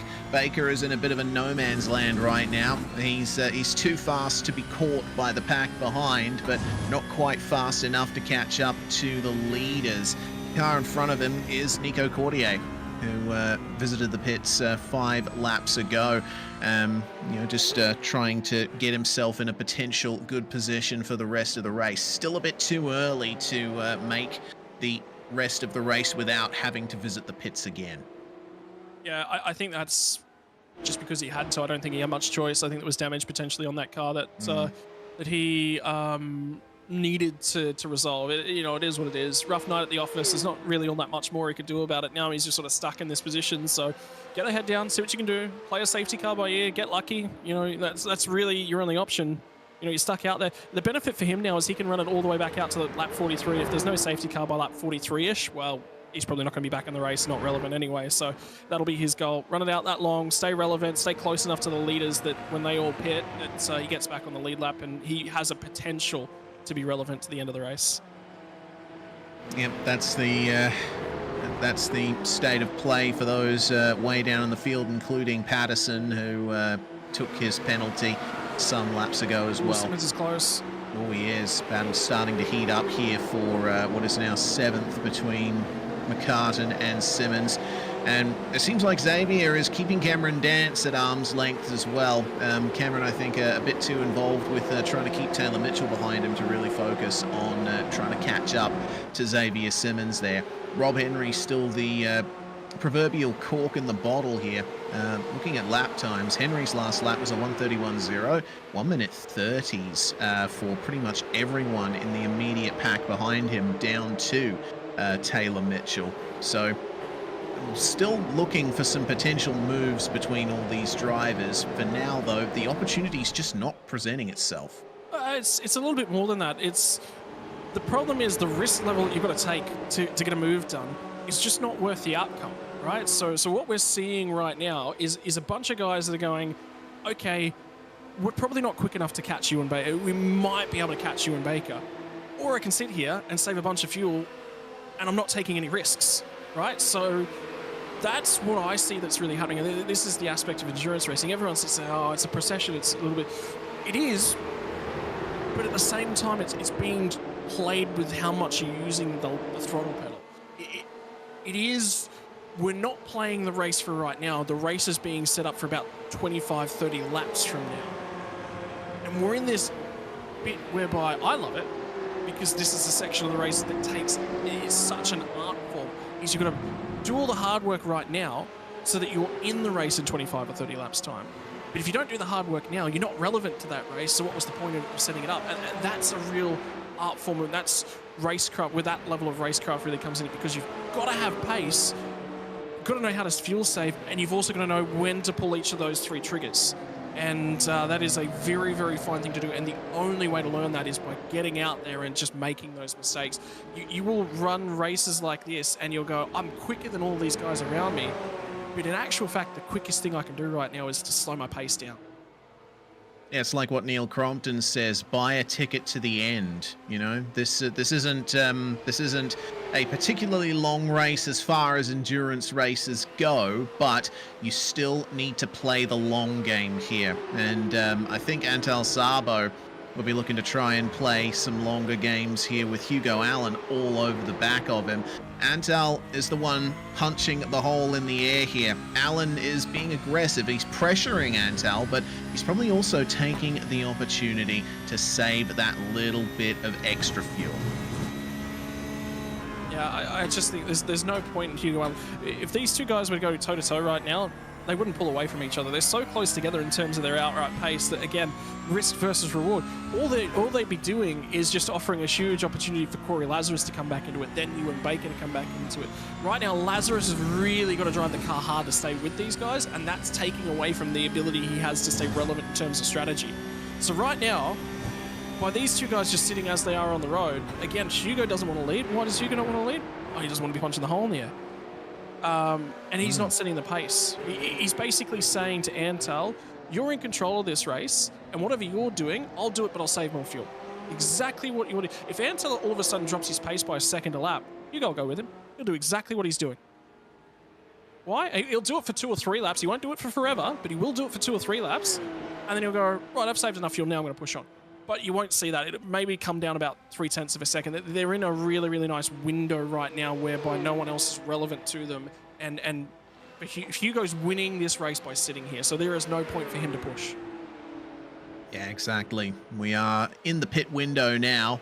On lap 18, we'll have 33 laps remaining of the race distance. And so far, we haven't seen any takers on the pit lane. Again, everyone's just playing that long game, trying to keep themselves in the fight until the trigger is pulled.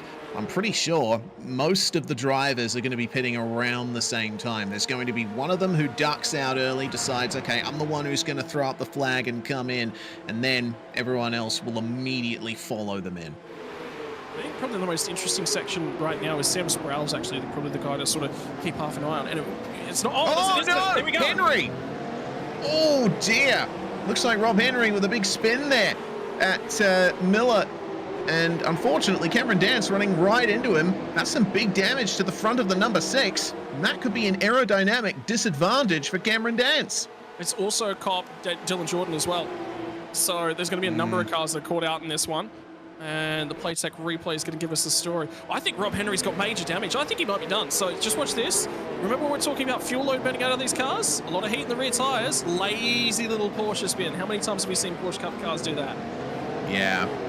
Unfortunately, that's just an aspect of driving a Porsche, right?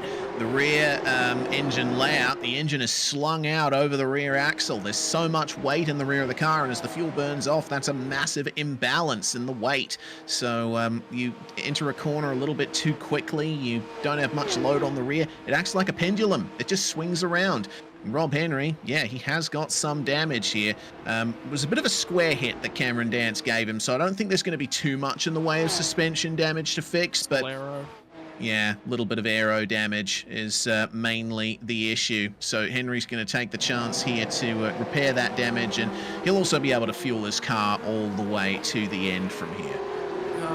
Frustrating. We're just talking about how we haven't seen Cam Dance. We've actually started to see something out of Cam Dance, and a little bit of pace, a little bit of rhythm, a little bit of consistency, and then something just happens, doesn't it? He must have walked under several ladders and on the same side of the street as 9 or 10 black cats. I swear for Cam Dance, this series is just not going his way.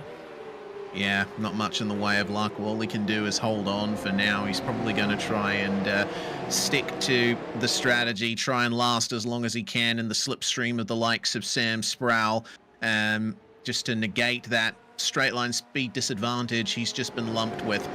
We saw our leaders just making their way through on a lapped car, and that has brought them all together now.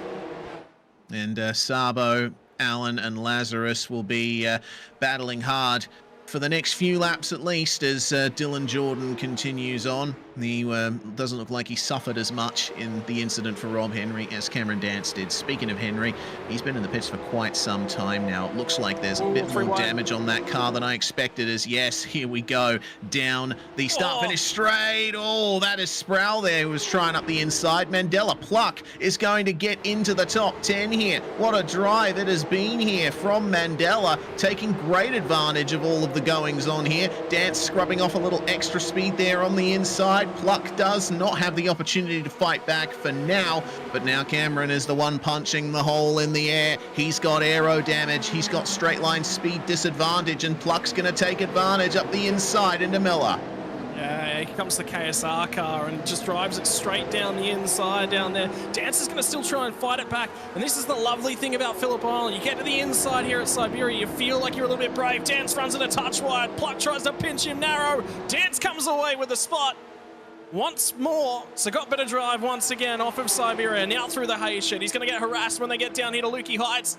Pluck just had to lift out just a little bit. Dance is a touch in deep, but he's been running wide on that apex, not sticking back to it. That's a lot more accurate.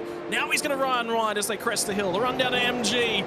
Pluck has found some time, but I think he's going to be weak when they get down to turn number 1. He's carrying a big old parachute at the front end of the 992 for Cam Dance. Yeah, absolutely. Tell you what, that whole sequence that we saw was started by Sam Sproul running wide out of the penultimate corner. He caught the grass in between the last two corners of the track. That brought Dance right into the battle. Dance had to compromise himself, and that brought Pluck right into it too. So Mandela Pluck, now the car with the second most positions gained in the entire field. Most positions gained overall, Dan Turner down in 18th. He's up 8 spots. I'd just be starting to think, if I'm in Taylor Mitchell's shoes and Taylor Mitchell sits off the back of the next pack ahead, sits 8th on the road, I'd trigger that undercut now. We're 4 laps shy of halfway. He's in an awkward position. The thing I'd want to do is I'd want to get away from all of this squabbling that's about to go on. Generally, when there's a big shuffle up in terms of the pack leads, everyone starts to go, well, I think I'm faster. No, I think I'm faster. And it's where it breaks out. He could sneak off into the lane and grab himself a bunch of spots. Tricky pit lane to enter. How many times have you seen a guy in the barriers or in the grass on the pit lane entry here at Phillip Island? It's incredibly narrow as well, and at a very high speed section of the circuit. One of the, just that little bit of a hidden gem and a hidden difficulty level when it comes to the Phillip Island circuit.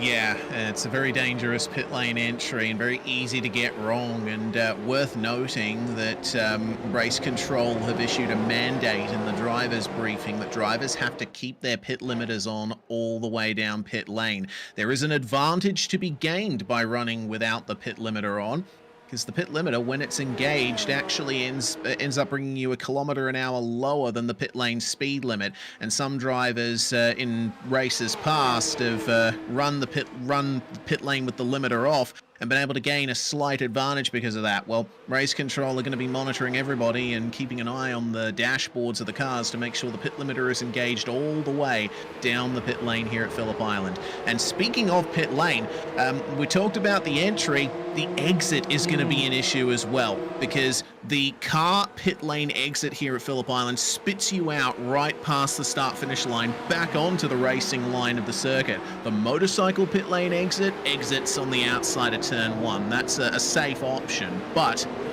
I don't think drivers will be necessarily allowed to take that. So when the pit stop cycle comes around, drivers on track are going to have to be careful of cars exiting onto the racetrack right in front of them. Well, the big thing is when I'm in Phillip Island and I come down the start-finish line, I see cars in the pits, I always just stay to the right-hand side of the road. Why? There's no punishment for it, right? You don't get punished for moving all the way to the right-hand side of the road. You've still got a fair bit of time to get back across the left-hand side. You're just taking no risk, right? So that's just, as a driver, that's one of the first things I do at Phillip Island is I just look up, get the eyes up, just think about things a little bit, you know, no risk. and it keeps me relatively clean. But there'll be a few drivers who are just so focused on the race and everything that's going on that's what they've got to do. McCartan's not making any time to Ewan Baker, by the way, so that margin's now opened up to about 8.5 seconds.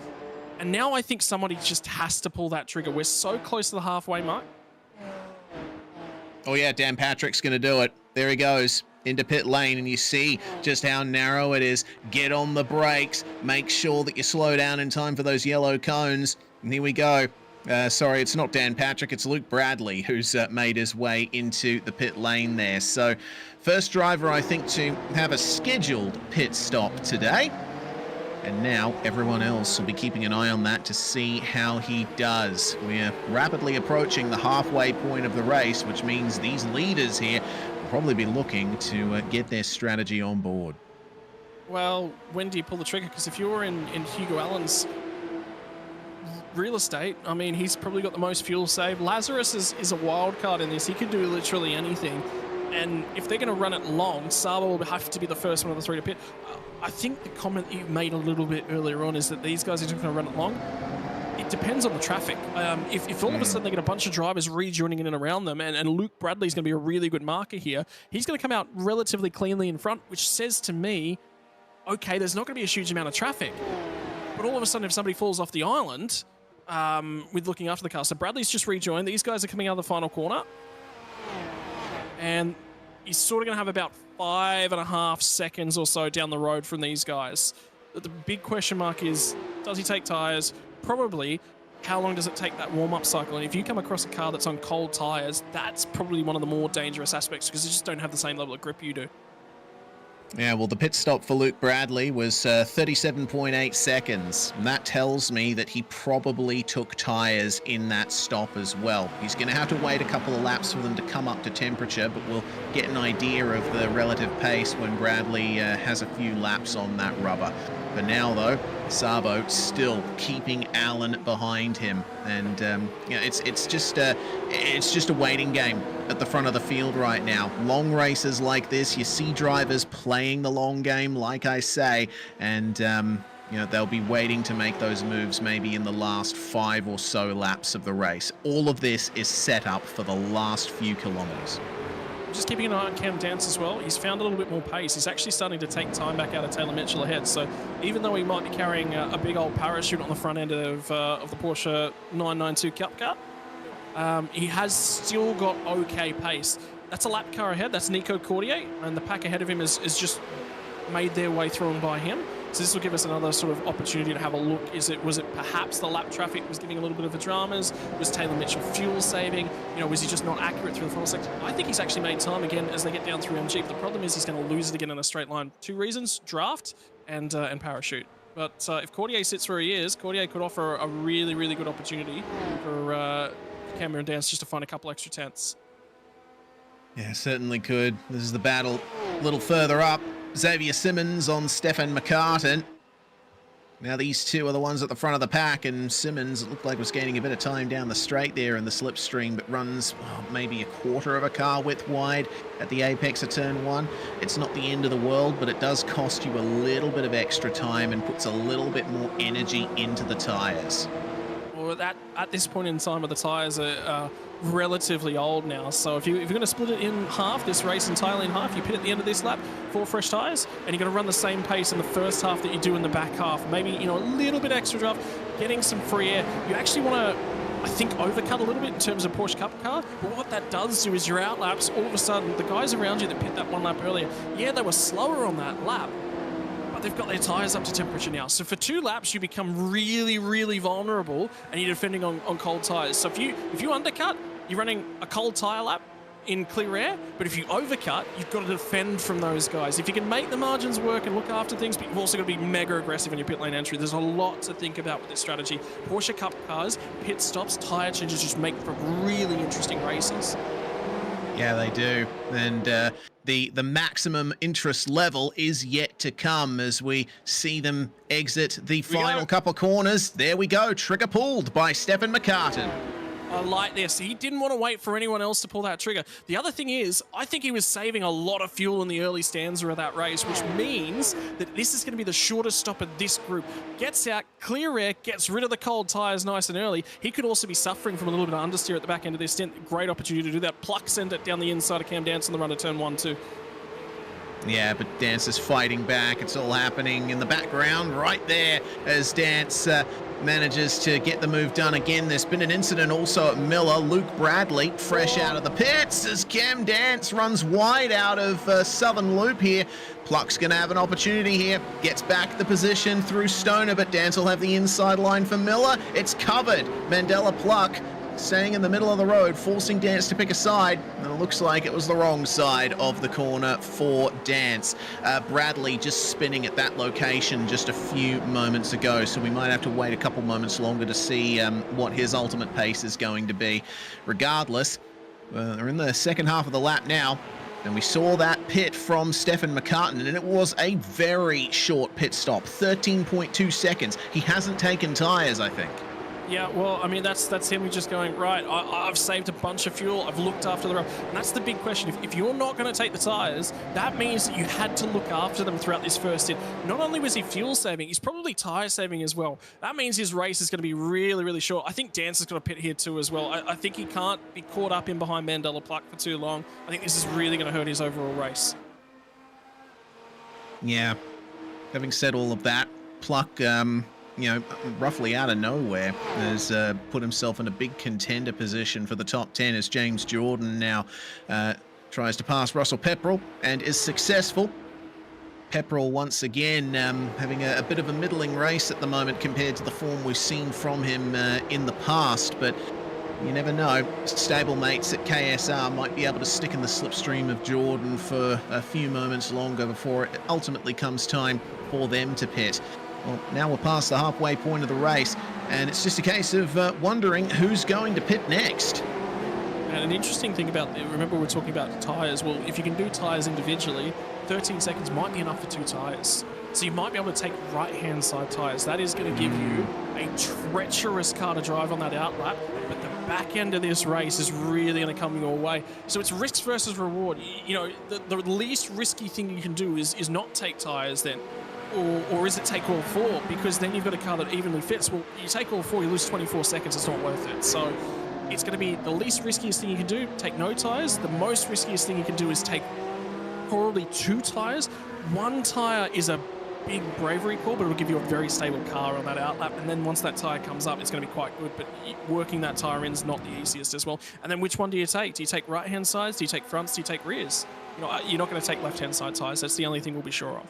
Yeah, absolutely. Phillip Island, anti-clockwise circuit, but a lot of the most significant corners on this track are right-handers, left-handers, sorry, so right side tyres certainly going to be the prime tyre to take, but yeah, front or rear is the big question. You know, you get a front once it's up to temperature, then your car's going to be turning on a dime through the last corner, through Southern Loop, etc. You take a rear, then you probably allow yourself a little more stability and a bit more traction out of the slow corners. It's a bit of a balancing game to play. Taylor Mitchell, meanwhile, 7th place. He's been looking after the car solidly, hasn't he? He's been right in this battle here in the lower reaches of the top 10. And he's been taking his opportunities to save the fuel, save the tyres. Probably might be going for the same thing that Stefan McCartan's gone for and not taken tyres, or maybe only 1 tyre or maybe 2 in the pit stop. So he's still got a lot left to play for. Yeah, he's run a very quiet race. Quiet, I think, is the right word. He's not been impressively quick. He's not been impressive, he's not been majorly slow, and he's not been caught up in dramas. Those are the big key factors when you come to an endurance race. Very, very quiet night at the office. Hasn't stood out anywhere, but hasn't also gone missing. And, well, then again, if you want to win yourself a Playtech custom case design, you kind of want to stand out a little bit. Yeah, indeed. It's a dark livery for Taylor Mitchell, but a very striking one nonetheless. And Kiwi Sim Racing always come out with some awesome-looking liveries as well. If you like any of what you see here, make sure to vote for the driver with your favorite livery. URL on screen in the bottom right-hand corner. You have until midnight on Sunday to submit your vote, and you enter the competition to win a custom PC case design from our round sponsor Playtech, who is also providing the trophies for the top 3 in the championship at the end of the season.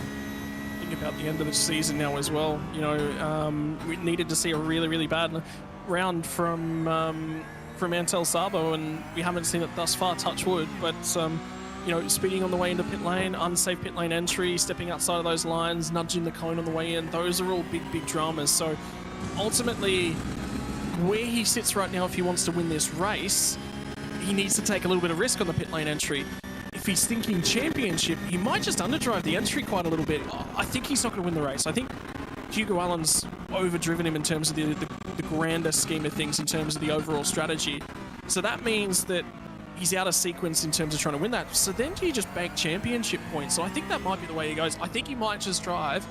It's not going to be a slow pit lane entry by any stretch of the imaginations, but it's going to be a minimally risky. And the reason for that is bigger picture.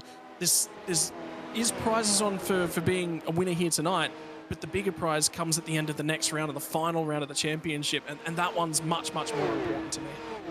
Yeah, and also, you know, getting a good result relative to your closest rival in this round, which is worth double points. I mean, Hugo Allen, after his disconnect at Hockenheim, should have gone HyperFibre. Allen is currently 5th in the championship. Lazarus in 3rd is the closest to Antal Sabo, only 6 points behind. So Antal's really racing Lazarus here. He can let Hugo Allen go and take the victory in the final stages if he pleases. What he's probably going to be concentrating on the most is finishing ahead of Corey Lazarus.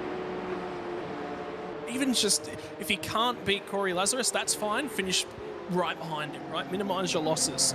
So he's just led too many laps for me. I think Lazarus has had enough of an opportunity to fuel save enough that I think he should drop him. By the way, we're coming towards the back end of the fuel stint here. We've only got about 5 more laps at these drivers, that we think 5 to 6 more laps that they can go in terms of fuel. With some saving, could we push that out another 2? Potentially, but you're going to have to aggressively save to get 2 more laps. So I think we might see an extra lap from Hugo Allen, an extra lap from Corey Lazarus. But yeah, look, that's a lot of fuel. And a lot of static time, so I think he's going to pop back out in P3, and I don't think there's much he can really do about that. That's just the cost of leading the race sometimes. You want to lead, absolutely, for track position. If he gets a safety car at any point in time, that margin really works for him, but he hasn't really got that. Now the field's really strung out, so there's no real opportunity. By the way, watching Taylor Mitchell's times have just fallen off a cliff at this point in time, really struggling to cars stopped and turned in the final sector, so I think he's in a little bit of trouble. So he's starting to fall back towards Mandela Pluck. I wonder whether or not his front tyres have gone. Yeah, they may well have. Let's keep an eye on his corner speeds here, and also his slowing down rate for the hairpins, because the front tyres have the most load on them in the braking zones as the weight shifts forward. Yeah, at the apex, something like, 40-something Ks an hour. You'd expect a few more Ks an hour at the apex there. Well, looks like there's been a problem for James Jordan. He's just lost a couple of positions between Russell Pepperell and Tyler Williams. I think there's been a minor incident for him there at the Miller hairpin. Plenty of smoke in the background. I think that tells the story of what happened to him. Instant replay thanks to Playtech. Let's see what happened to him. So, he was trying to get the move done on Cameron Dance, and I think he just overshot the corner. Yeah, pinches the brakes, old tyres. You can see him actually come off the brakes and try and get the car to turn as well. So he recognised that he was pinching the brakes, and he had to try and let that one roll a little bit more, but the problem is he was just too hot. And he's probably only missed that braking zone in terms of getting that car stopped by about 2-3 meters, I reckon. Not much more than that. Yeah, it's only a very narrow margin in the braking zones for slow corners, but you miss it by a fraction of a second and you're completely on the outside of the corner. So you mentioned the lap times for Taylor Mitchell just before. Well, he hasn't pitted yet. Talking about the drivers that have pitted, Stefan McCartan, I've been monitoring his lap times as of recent, and they haven't been great compared to everyone else around him. we're expecting that he hasn't taken much in the way of tires, but he is heavier on fuel, and his lap times that he hasn't really gotten into the high 1 minute 30s like everyone else he was battling with us still running. So I don't know if the decision to pit as early as he did was the right one. It's an interesting story. If you actually have a look at the guys that is around in terms of pace, they Simmons 1 minute 35.0 for Simmons, Jordan 1 minute 30.490. So right in around that 130.5, dead on a 130 mid. Ewan Baker, by the way, 130.518. So his lap time is only 0.02 of a second quicker than Xavier Simmons' last lap time. Well, where's Stefan McCartan sitting all that? 131.1. So he's 0.6 of a second slower. Now, if taking tyres is going to be 5 or 6 seconds slower than that pit stop, it's going to be really, really tight at the back end. But if you're going to take tyres, you needed to pit very, very early on. You don't want to be hanging around on this right now. You need to sort of get yourself a little bit deeper into this race. Yeah, and a point that has just entered my head, which is worth talking about, is the main reason why in races like this you see drivers trying to extend the stint as much as possible is it as James Jordan pits now. That's going to be an interesting call to talk about. You're spending more of the race at a low fuel level. I think that is the crucial part here, because if you pit early, you're basically filling the car back up to a heavy fuel level, and you're spending more time with more weight on the car, more time spent setting slower laps. You run the tank out, then you're spending a lot of time on a low fuel level, and you're taking advantage of that, running faster times for a longer portion of the race where it really matters. It comes down to, are tyres relevant to that or not? And the problem is Stefan's... I do wonder whether or not he has taken 2 tyres in and amongst that, and that's the reason that we've sort of seen this degrade in pace from him. Because he did come out and about lap 28 after the stop, so post-stop, he has managed to dip back down into the 31s. He ran a 30.9, a 30.9, and then he was into the 31. So the potential for the pace is there, but all of a sudden it's just started to eke back out into the 31.3s. So yeah, I'm not 100% sure what's good, but it's just really, really funny. So that says to me that maybe Tyler Williams was the other driver, Taylor Mitchell, sorry, was the driver we're sort of monitoring in terms of his lap time. I think Stefan might have just burned off the tyres. He might have just been too understeery, caught up, and remember his 3rd car in that train? He might have gotten so much dirty air that the front end's just cooked off that car. Yeah, maybe. Going back to take a look at McCartan's pit stop, and interesting to note, I don't see the car going up on the jacks, so McCartan didn't take tyres at all. Well, okay. Now he's got to hang on to the car. Now, if I'm taking tyres, now I'll put it to you this way. If I'm taking tyres in this race, the longest I'm running this is 30 laps. And the reason for that is I need that 20 laps on fresh tyres to get the tyres up to temperature, and then I've got about 18 laps where I've got fresher tyres with enough heat in them to show that pace. Once you get there, you can absolutely show the pace. So relative, Stefan's going to lose spots to Simmons and Jordan, I think, no matter what happens. And then these guys have got the flexibility to potentially take a couple of tyres. But yeah, we're just sort of still in that holding pattern. I think it's these next couple of laps where we'll sort of find out what's going to go on. But the fact that everyone's running long says to me no one's going to take tyres here. Yeah, looks like it. James Jordan didn't take tyres. His pit stop was pretty much the exact same time that McCartan did, and Jordan was 0.3 quicker through pit lane as well. So we'll see what James Jordan will be able to do with looks like around about 13 seconds or so behind McCartan at the moment. Remember, he did have that unfortunate incident at the hairpin earlier, as Hugo Allen is now starting to show his hand. He's all over the back of Antal Sabo and trying to make a move. It's lap 35, and this is pretty much one of the last laps that you'll be able to run with enough with the fuel that they started the race on. I reckon maybe one of them is going to pit at the end of this lap. Yeah, I wonder whether or not the tyres on Sabo might have started to go off as well. Maybe he's just overdriven the front end of that car as well, and that's maybe Hugo's seen something and gives him the impetus. The other side of the coin is fuel saving all the way to the end. doesn't really have a stint. You want to close up and pit from right underneath the rear wing. So both of them are going to continue on. They're both going to have that 36 lap worth of juice behind them. But yeah, you want to be as close as you possibly can for when this pit lane window opens and you dive into the lane. Yeah, indeed. Well, the slipstream is on for Alan. Defensive for Sabo into turn 1. And Antel's going to hold on to the lead for the time being. Alan does a bit of a crisscross on the way into Southern Loop, and that is a way that you can get a position, but I think with how close these guys are on pace and the state of the tyres, what we presume at the moment is Mitchell and Pluck come into the pits, more fall down by the wayside for the moment, but they'll come back towards the end.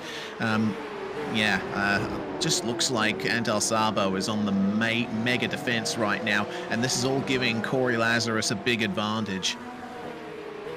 Yeah, I mean, Lazarus got such a huge opportunity to just sort of close up a touch. I wonder about Ewan Baker and whether or not he's actually been able to make time on these guys as well. I just don't think he's necessarily been able to make bulk time. But yeah, look, we want to see these guys race each other hard. 15 laps left in the race. You know, all the hard work to set yourself up for the tail end of the race. It's now being done. I'll tell you what, I think Sabo is struggling because he can't get the car to come back at the apex anymore. It's just slow at the apex, isn't it? Was that a little bit of a touch there from Hugo Allen as well? This will be very interesting to see. Let's see who comes into the pits. I'm expecting all of them to, but Sabo is going to be the only one to come in. Hugo Allen and Corey Lazarus are going to go an extra lap here. Well, this will be the big thing. Now what pace has Hugo Allen got? Because he's going to have a lighter car for at least one more lap. If he makes this into 2 laps as well, think about that. He's going to have a really, really light car to attack with for 2 laps. That'll be more than enough to do the overcut on Sabo. And the other side of that coin is what is Sabo going to do about his tyres as well? This will be a huge opportunity. His car's not up on the jack, so Sabo's not taking tyres. I think this is a no-tyre stop race. Yeah, looking like it. The tyres are going to be shredded by the end, and those who saved them early on are going to really benefit here. Meanwhile, Mitchell and Pluck, their pit stops were 15 seconds each, and McCartan has undercut the both of them now into 12th spot. It's a long stop for Sabo. A very long stop. Oh, yeah. I think that was a bit of a late decision there from Sabo to get that done, but yeah, that has cost him a lot. Well, now the question is, will Allen and Lazarus take tyres, or will they try and preserve what may be a very big advantage for them? Yeah, anything can happen from here, so I would say Allen's going to go very conservative. I reckon you'll see Corey Lazarus do the same thing. I think they'll just, you know, they've both been chilling. They haven't been pushing their cars at all, so... Yeah, and Sabo very wide as he comes off of the Southern Loop as well, so he is absolutely on cold tyres. McCartan's on him. Stefan McCartan's right on him, and these guys are doing another lap as well. Yeah, they have. It's all falling apart for Antal Sabo, it seems. This means Sabo's going to rejoin. This is probably going to be about 6th or 7th spot potentially when he rejoins, because that's about where we're expecting McCartan to rejoin. Yeah, oh dear. Man, you know, I was talking at the top of the show about how big the points swing is going to be with it being a double points race. Sabo's decision to take tyres there might have cost him the championship lead. You never know. Ewan Baker, meanwhile, comes into the lane. He's going to fall down behind Pepperell, and looks like he has avoided taking tyres, has Baker, so he's going to come out well ahead. Now we just got to keep an eye on our race leaders and how late they go on.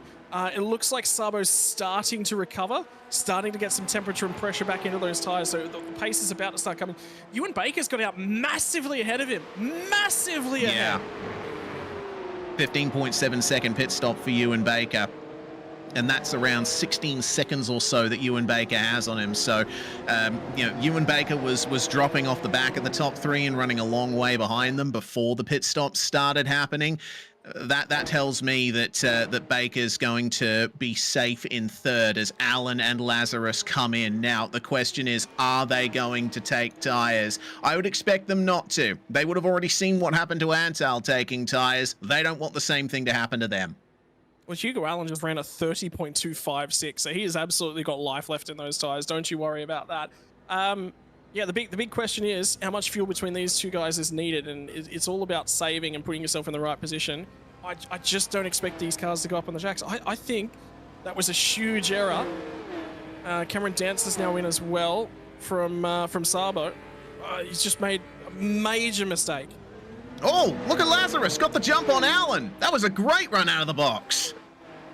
Yeah, good launch, didn't spin the tires, and the big thing was he saved a bucket load of fuel. He did a great job. Oh, Pepperell just dices his way through. So Russell Pepperell yet to pit, but now slots himself just in front of these guys. Could Corey Lazarus take a race win here? Is this how he wins the championship potentially?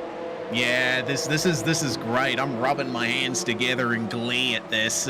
What a pit stop it was from Corey Lazarus. Ended up running a pit stop some 2 seconds faster than Hugo Allen. Now he's defending. Yep, he is on the defense. Allen's going to bring the aggression out. Lazarus dives it to the apex of Miller, and now with Pepperell in front of him, that might slow him up and allow Hugo Allen the chance to get by. It's also going to offer Corey Lazarus a bunch of tow as well. Dips the tire off of Siberia. We are going to get 12 laps here post-pit stop for these guys to go as hard as they possibly can. Ran 37 laps on that first run. 37 laps before they finally came to the lane. Lazarus has got to have a look. He's got to try and get by Pepperell. Pepperell can't go much longer on this strategy. Might be feeding into the box, but for the moment, he's propping up our race leaders, or effective race leaders. Yeah, Pepperell's just about out of fuel. He had to cut to the inside. Couldn't get the drive off. He'll dive it into the lane. Everyone's now made their pit stop. That'll be it. The field will get cleansed. Lazarus has the race lead. But Hugo Allen says, no, I want another one. I'm not done. I've had enough pole positions. I've had enough playing second fiddle. I want to lead. And he's going to lead into turn one. Beautiful move, and Lazarus, I think, yielding. He knows that there's still quite a bit of this race left to run. He can mount an attack some other way. They come out, well, that's Corey Crossan behind them. Corey's currently running in 21st place, lap down car, not relevant to the battle. These top two, they are so far ahead of Ewan Baker. That's an incredible gap. Ewan is some 12 seconds back from Corey Lazarus, so you know, it's just a two-horse race. Sabo 29.660. I think that was the fastest lap of the race, and it's by 0.3 of a second. So absolutely took tires. He's got fresh rubber, and he's extremely quick at this point in time. He just took a huge chunk of time out of Xavier Simmons, and you know what? Simmons didn't take tires. There's a huge opportunity. Sabo's got to be aggressive. Quali laps to the end of the race. You were going to see 10 flyers from Antal Sabo. And we know how good Antal Sabo is in qualifying. When it comes to one lap, he's certainly got what it takes, as McCartan will get past Mandela Pluck into Siberia. Pluck's going to try and fight it around the outside, but there's more drive out of the corner for the number 51. Remember, McCartan was the first driver of the top 10 to take a pit stop. So he has managed to get himself further up, but relatively, it hasn't gained him all that much. He'll be hoping that Dylan Jordan will have a few bad laps from here, having just come out of the pits. Well, the big thing for Stefan McCartan is he was ahead of Xavier Simmons when he pit. So he's lost about 6.5 seconds by being the first driver to pit, lowering the fuel volume, raising the fuel volume in the tank has cost him in the realm of 5.5, 6 seconds, somewhere right in and around there. Remember we were talking about that very, very early on? Xavier Simmons ran 14 laps longer. That is what it looks like in terms of, so that just about matches up to the numbers that we were sort of running. So turns out I did take math class somewhere along the way. Yeah, I've forgotten most of what I've learned, but it still surfaces from my subconscious from time to time. Well, that's the visual gap between Simmons and Sabo right now. Simmons, of course, having just completed his first lap out of the pits, so the time that we saw on the board from him last time, a 34.3, not quite relevant to showing his overall race pace just out of the pits, but could be a podium for him if he can, if something happens to Ewan Baker. But I think he's going to be worrying a bit more about Sabo for the time being. Yeah, well, I think Sabo's taken about a second out of him since that pit stop for both of these guys, so that's how much the tyres are really helping. I'm going to expect Xavier Simmons' lap times to be into the 31s here, whereas Sabo's running down in the 30s, so that sort of gives you an understanding of what's going on between the two different cars, you know? Yeah, indeed. Tires versus no tires. Hugo Allen and Corey Lazarus at the front of the field are running very equal on pace right now. Lazarus not with any huge advantage over Allen for the time being. So there's still a lot more to come from that battle. They've just dispatched the lap car of Brendan Partridge as well. Lap traffic is going to be a major factor here in the last 9 laps of the race. I think the big thing is Sabo was preparing for a race in the mid to high 20s, right up and around to 30 degrees Celsius potentially in terms of things. Or he was preparing for a race whereby we had a wet to dry race. He did actually have to do a tyre stop, but it was going to be a compound swap. Because if you have a look at that, and it didn't necessarily work out that way, but if we'd have gotten a warmer race, or would have gotten a wet to dry race, I think tyres, I don't think he would have had much choice.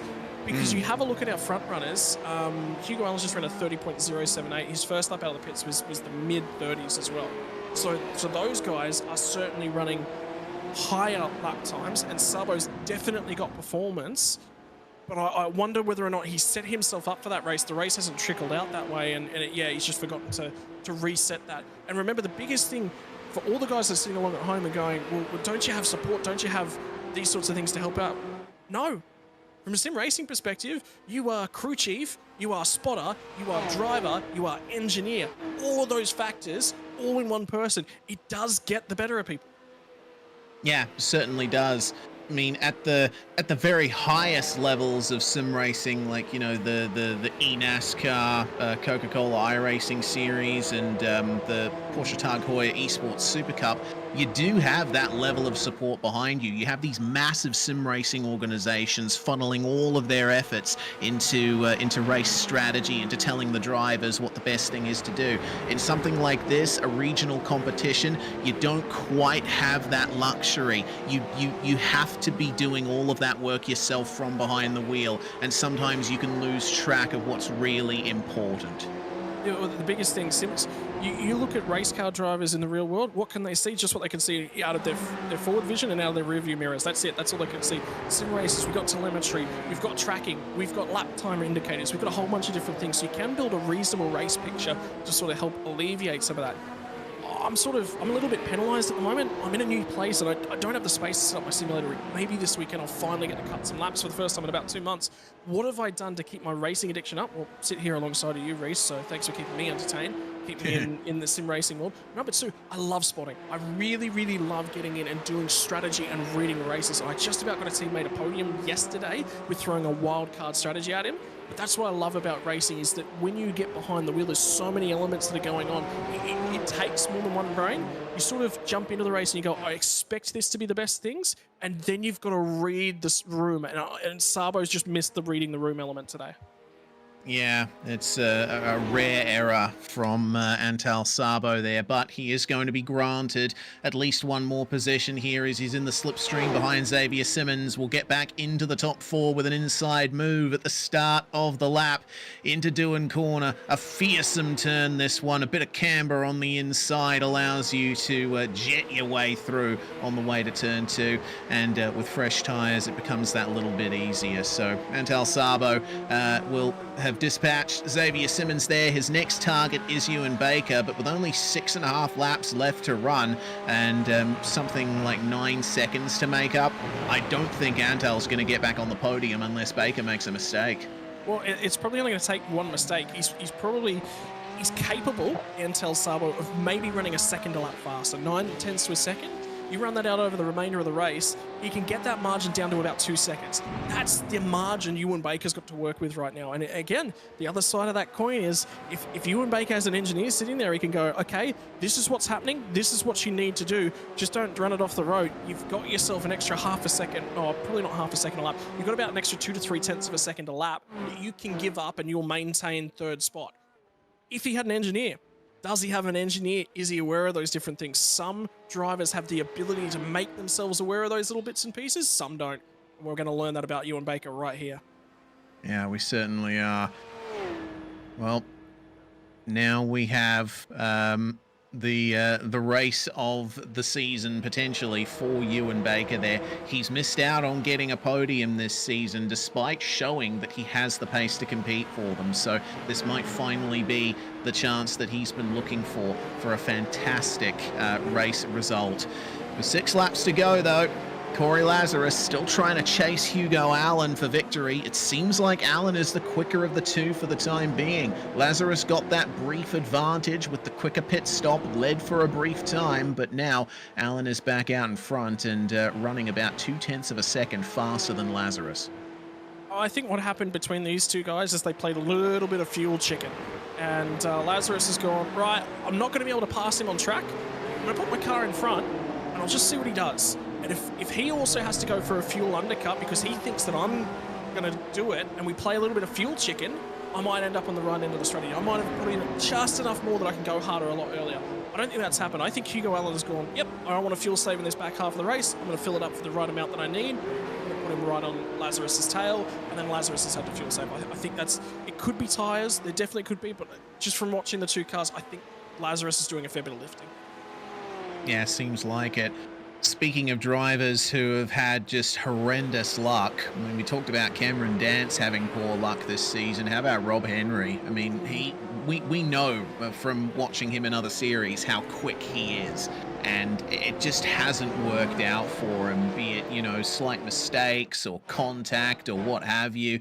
Henry's currently running down in 23rd place, a long way behind after spending 3 minutes in the pits due to damage, and it's not where you expect a driver like Henry to be. He's got so much skill behind the wheel, so quick, and it just hasn't happened for him. Yeah, and you can sort of see a little bit of that on his face. He's still out there. The head hasn't dropped, though. He's still got the eyes up, you know, what lap times. And sometimes it becomes maybe just a logging laps kind of session. Maybe it does become, you know, a little bit of a testing session. What can I do? Am I going to tinker around with the brake bias? Am I just going to try and spend some time in some rare air? Am I going to go and watch the lap times that Allen are doing? This is a really, really long run in the car. You don't oftentimes get an extended long run like this in a Porsche Cup car.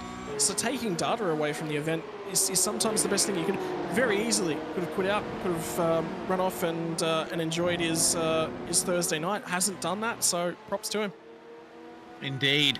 We're focusing on Stephen McCartan at the moment because he just had a lockup at Miller and lost 2 spots. Taylor Mitchell and Cameron Dance are now ahead of him. And remember, McCartan, he's spent a long time out there, already losing a lot of time thanks to pitting what we think is too early. And it looks like his tyres are really getting the better of him now. But at least he still has a lovely livery to show off. Remember, if you like what you're seeing, and you pick your driver with your favorite livery in the entire field, vote for them on the URL on the bottom right. Submit by midnight on Sunday, and you will have the chance to win a custom PC case from Playtech. Yeah, how cool is that? I just want to... I'm a big Porsche Cup fan, although I don't like this generation of car, but it does give us the option of going wet racing. I don't know, it might be a Porsche, might be a Formula 1 car. Yeah, it could be just about anything. Might even be a motocross bike. I'm a big motocross bike guy, so. What do you guys like out there in YouTube land? If you had the opportunity to get yourself a Playtech customized PC case, what are you getting on the side of your PC and why? Yeah, that is a good question indeed. I honestly don't know what I'd get. It's something that I haven't really given much thought to. So, yeah, if anyone has any suggestions, absolutely go for it. Giant microphone next to a left-handed boxing glove? Yeah, maybe. Yeah. Combine that with maybe silhouette of the skyline of Perth. Yeah, I think that'd be a good PC case, and I'm sure that Playtech would be able to get that done for me. In any case, Ewan Baker is going to have a run here and get past a lapped car, still in 3rd place, and the gap is around 14 seconds now back to Antal Sabo. So, man, it just doesn't look like Antal's going to be able to catch him at the current pace. Only 3 laps to go for Hugo Allen and Corey Lazarus up at the front of the field. Ewan spent this whole race in no man's land. You know, he's just been all on his own since about lap 4, lap 5. He was able to stick with the top 3 early on, but yeah, just a bit too quick for everyone else behind. Yeah. I mean, the big key for Ewan's race that really set him apart was that he went with those top 4 whilst 5th on back, squabble. So that was the big key. Has he been massively quicker than the leader drivers of that next pack behind? Oh yes, I think he has been quicker, but it's been tenths and little bits in it. So if he was stuck in the draft with those guys, they absolutely would have stayed with him. They fought, they squabbled, and you know, I can sit here and confidently say I am a very, very harsh critic of Ewan Baker. There is a lot that I see about him that I go, I don't really like the way he goes about his racing, but today is one of the better races for him. I think sometimes he finds himself getting ways to get caught up in other people's battles. Today is a perfect example of what happens when you don't do that. And Ewan sits in this really, really interesting spot whereby there's so many guys at his skill level. There's a couple of guys that are ahead in terms of things, but Ewan's sort of at the top end of this, where the bulge sort of starts to happen, where the larger group of the sim races exists. And there's so many guys that are in and around him, and he's an aggressive driver that he comes unstuck a little bit more often. So as much as I am a big critic of him, I do like seeing Ewan do well, because it's these times that I go, Ewan, you know, maybe you need to think about, maybe you need to remember this race. I think you do a little bit better as a driver, and I really, really hope that he enjoys this one.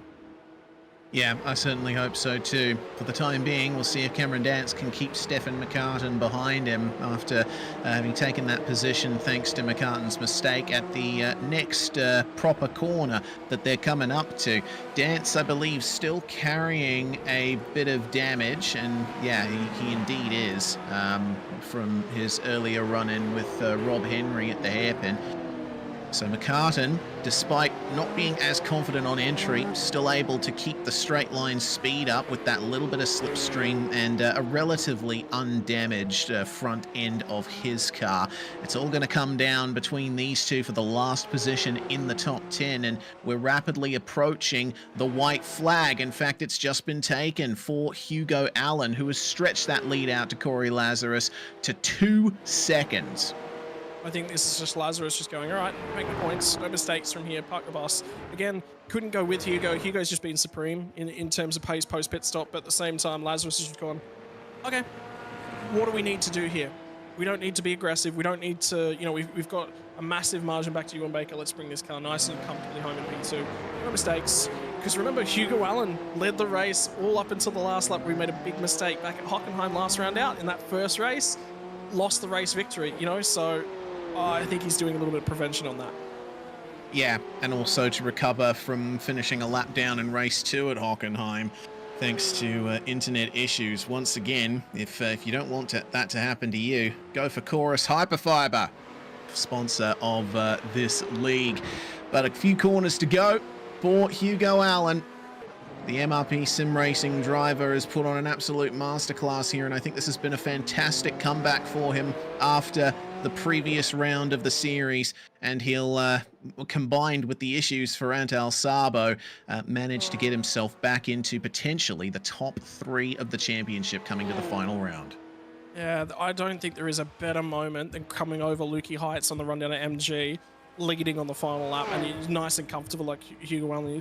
When you pull it up at MG, you know from that point on, it's just about, I've got to make a big mistake to finish off the podium. It's such a relief. You crest the hill, you pull the car up nice and accurate, you just go, yes, I've done it. That's the big one. That's it. That's all I've got to do. Back over the line. Ewan Baker, really, really happy with this result. And you know what? I reckon Lazarus has got it. I reckon he leaves here with the championship lead. That's going to spice things up. Hasn't been the quickest of those drivers throughout the series, but he's been there and thereabouts, hasn't won a race yet, but leads the championship. What a story that is heading into the final round. Yeah, what a story indeed. It's been a very interesting, intriguing NZ Esports HyperFibre League so far. And we've got a lot more to come next week. For now, though, keep our eyes on the rest of the drivers as they come across the line. A lot of space between many drivers in the field right at the end. The only real close battles were between Pluck and Mitchell for 7th and Dance and McCartan for 9th. Also, Partridge and Crossan crossing the line very close together for 19th and 20th for the time being. Daniel Patterson, the last of the cars to cross the line. And then we'll be able to go through our results. Yeah, phenomenal race. Phenomenal endurance race because everyone's just been out there. They've been participating. Very, very clean. And again, continues that massive standard. Hugo Allen, what a standout today. Quick, consistent on the strategy. Didn't make an error right the way through. Corey Lazarus is going to finish just under 3 seconds behind him. Then it's 18 seconds back over 50 laps. Think about that. 18 seconds back, but was over a 50-lap race distance here tonight. Ewan Baker will pick up 3rd space. Antal Sabo was quick at the tail end of the race, really had a crack at trying to drive it back, but took tyres, probably didn't need to. Xavier Simmons is going to finish inside that 5th spot. Dylan Jordan from 10th spot on the grid finishes 6th, but how about Mandela Pluck? 16th to 7th, gained 9 spots in the race. Phenomenal drive from him. Taylor Mitchell ran a reasonably quiet race. Great job from him. Cameron Dance, again, damage to the 6th car, and the 51 of Stephen McCartan finishes out of 10th spot. James Jordan, meanwhile, losing 2 spots to finish in 11th place ahead of Russell Pepperell, who gained 2. Up 6 for Tyler Williams, meanwhile. The 240 crossing the line, a lucky 13th ahead of Dan Patrick and Sam Sproul. 10 spots gained for Dan Turner. It was a quiet race for him. Last car to finish on the lead lap was Daniel Patterson. And then rounding out the field, I mean, you got a feel for Hayden Kirk, our sole retirement, as well as Rob Henry, who spent a few minutes in the pits and finishes 2 laps down in a car that should have been in the top 10. Yeah, tough races for those guys. And the big thing, I think, for Hayden Kirk is that his day was done very, very early on, you know, only getting a couple laps in before off the track and bent steering. That always just puts an extra little bit of a sting in the table. Well, I can tell you, ladies and gents, we have got a chat with our 3rd place finisher from here tonight. Ewan Baker, 50 laps in a Porsche Cup car around the island. She's a challenging old affair. How bad were the tyres at the tail end of that one? Honestly, a lot better than you'd expect. I mean, they started to drop after a first half dozen laps, but otherwise they held on pretty nicely. Mate, fast and flowing nature around here. We were just talking, you sort of from, what, about lap 7, lap 8, you were sort of just a little bit off in the weeds and a little bit off on your own, but it gave you an opportunity to run a nice, quiet race, not get caught up in anyone else's battle packs. It just gave you a really, really good opportunity to just work on what you do best, just hitting those marks, lap time, lap time, lap time. Felt like a really good spot for you to run most of the night on. Yeah, exactly. Honestly, that was the plan coming in, and I couldn't have asked for it to go any better. Like, I know I've not got the raw pace for those top 3 guys. I mean, I've accepted that a long time ago. They're another level, but I know, like, my battles sort of like with Stephen McCartan and Xavier Simmons. So the goal was to sort of slot into that little gap in between them and manage that perfectly. So yeah, really, really couldn't ask for more tonight. Mate, how are you feeling after 50 laps? How's the face? Because 50 laps of endurance racing with VR on, a little bit hot and sweaty under the goggles? Yeah, hot, sweaty, itchy. Generally just tiring. It's very hard not to fidget once you get into lap 40, 41, 42. Meanwhile, I'm sweating with... sorry, the audio's come through. Yeah, I mean, I'm sweating with Antel catching up because I know how fast he is. I thought, well, you know, a second a lap, he can get me. So, you know, bit nervous with that, but fortunately was able to hold it off. Mate, finally, congratulations on the finish here. 3rd place out of this one. Big old swathe of points. Who have you got to thank for getting it done for you? Massive shout out to the team Kiwi Sim Racing and our sponsors Speed Nation, InspireNet, and Scott Technology. Yeah, massive thanks to those guys for all the support, and yeah, it's awesome to have you on board. Mate, thank you very much for joining us. It's been a pleasure chatting to you here tonight. We'll see you again next week from the Nürburgring. Stuttgart special in Germany is always a grand finale to any Porsche Cup championship. Thanks for having me, and hopefully, yeah, I can return on the podium next week too. Mate, congratulations. See you then. Take one step further forward here, Reese, and I believe you're going to have our 2nd place tonight. Corey Lazarus is on standby. Indeed he is. Another strong race for you, Corey, and combined with the unfortunate pit stop error, it seems, for Antal, you might be in contention for the championship lead coming out of this round. It couldn't have gone better. Yeah, thank you guys. If my math is correct, I'll probably be 2 points behind going into the final race, which is nice and close, which is what we wanted. Unfortunate for Antel, maybe just chucked a few tyres on or something like that. But yeah, we did a practice during the week and timed the tyre stops, etc., and it just wasn't worth it for the time that you lost in pits as what you'd make up back on the track with fresh tyres. So happy with the P2. Hugo was mega up front, and it was sweaty. Yeah, I'll bet it was. It was very close for you coming out of the pits there. You ran a pit stop 2 seconds faster than Hugo. Was that largely down to fuel saving? Probably. I was sitting back, backing off predominantly the whole race, saving some, and then on the old iRacing fuel setup, I went down to 0.2 of a lap to finish. So I thought, yeah, perhaps it's just a shorter fuel stop. But yeah, I don't know if I had too much for Hugo at the end. His pace with a light car is phenomenal. Well, we go to the Nürburgring Grand Prix circuit for the final round. Another one of those courses that has a lot more emphasis on traction on slow corners than Phillip Island. You'll be in contention for the championship coming into the final round. The pressure is obviously on, but I'm sure you're looking forward to it as much as we are. Yeah, absolutely. I absolutely love that track. I'm really looking forward to it. And I know Antel runs that when he does Nords all the time, so no doubt he's going to be exceptionally fast. Can't wait to get onto it. It's going to be lots of fun. Yeah, certainly is. Is there anyone you'd like to shout out before we let you go, Corey? Yeah, again, thanks to VRA for getting us here. Without them, I've got through so directly. All the Blackout OPR boys behind the scenes that help us during the week with testing. Very much appreciated. Simrigs, Blackout Electrical Solutions, Shunt's Bakery, and my wife for letting me spend the time I do on the sim. Thank you very much. Turning into a very profitable endeavour here in the NZ Esports HyperFibre League. That's Corey Lazarus there getting second place. Remember, of course, Playtech providing some fantastic prizes, including a custom PC case with the round winner's livery design, and that will go to Hugo Allen. Scott? Hugo, tonight's race win isn't just an endurance race win. It isn't just another strong result converting pole position to the race win. It's a custom PC case on behalf of Playtech as well. So, honestly, What are you more chuffed for, the race win or the PC case? I don't know. I didn't actually know that I was winning that, so I don't know what to say. That's really cool. Thanks for that, and thanks to Playtech for putting up the award for the round winner. In terms of things, that was a challenging race. We're talking to you about the requirement to look after the tyre, and the race was going to be a strategy sort of challenge as it developed. Ultimately found yourself on the right strategy in terms of not taking the tyres, and that became the difference between yourself and Antel Sabo. But Lazarus was on the fuel save game as well. It was tight at the pit lane exit, and in actual fact, he'd saved enough to jump you.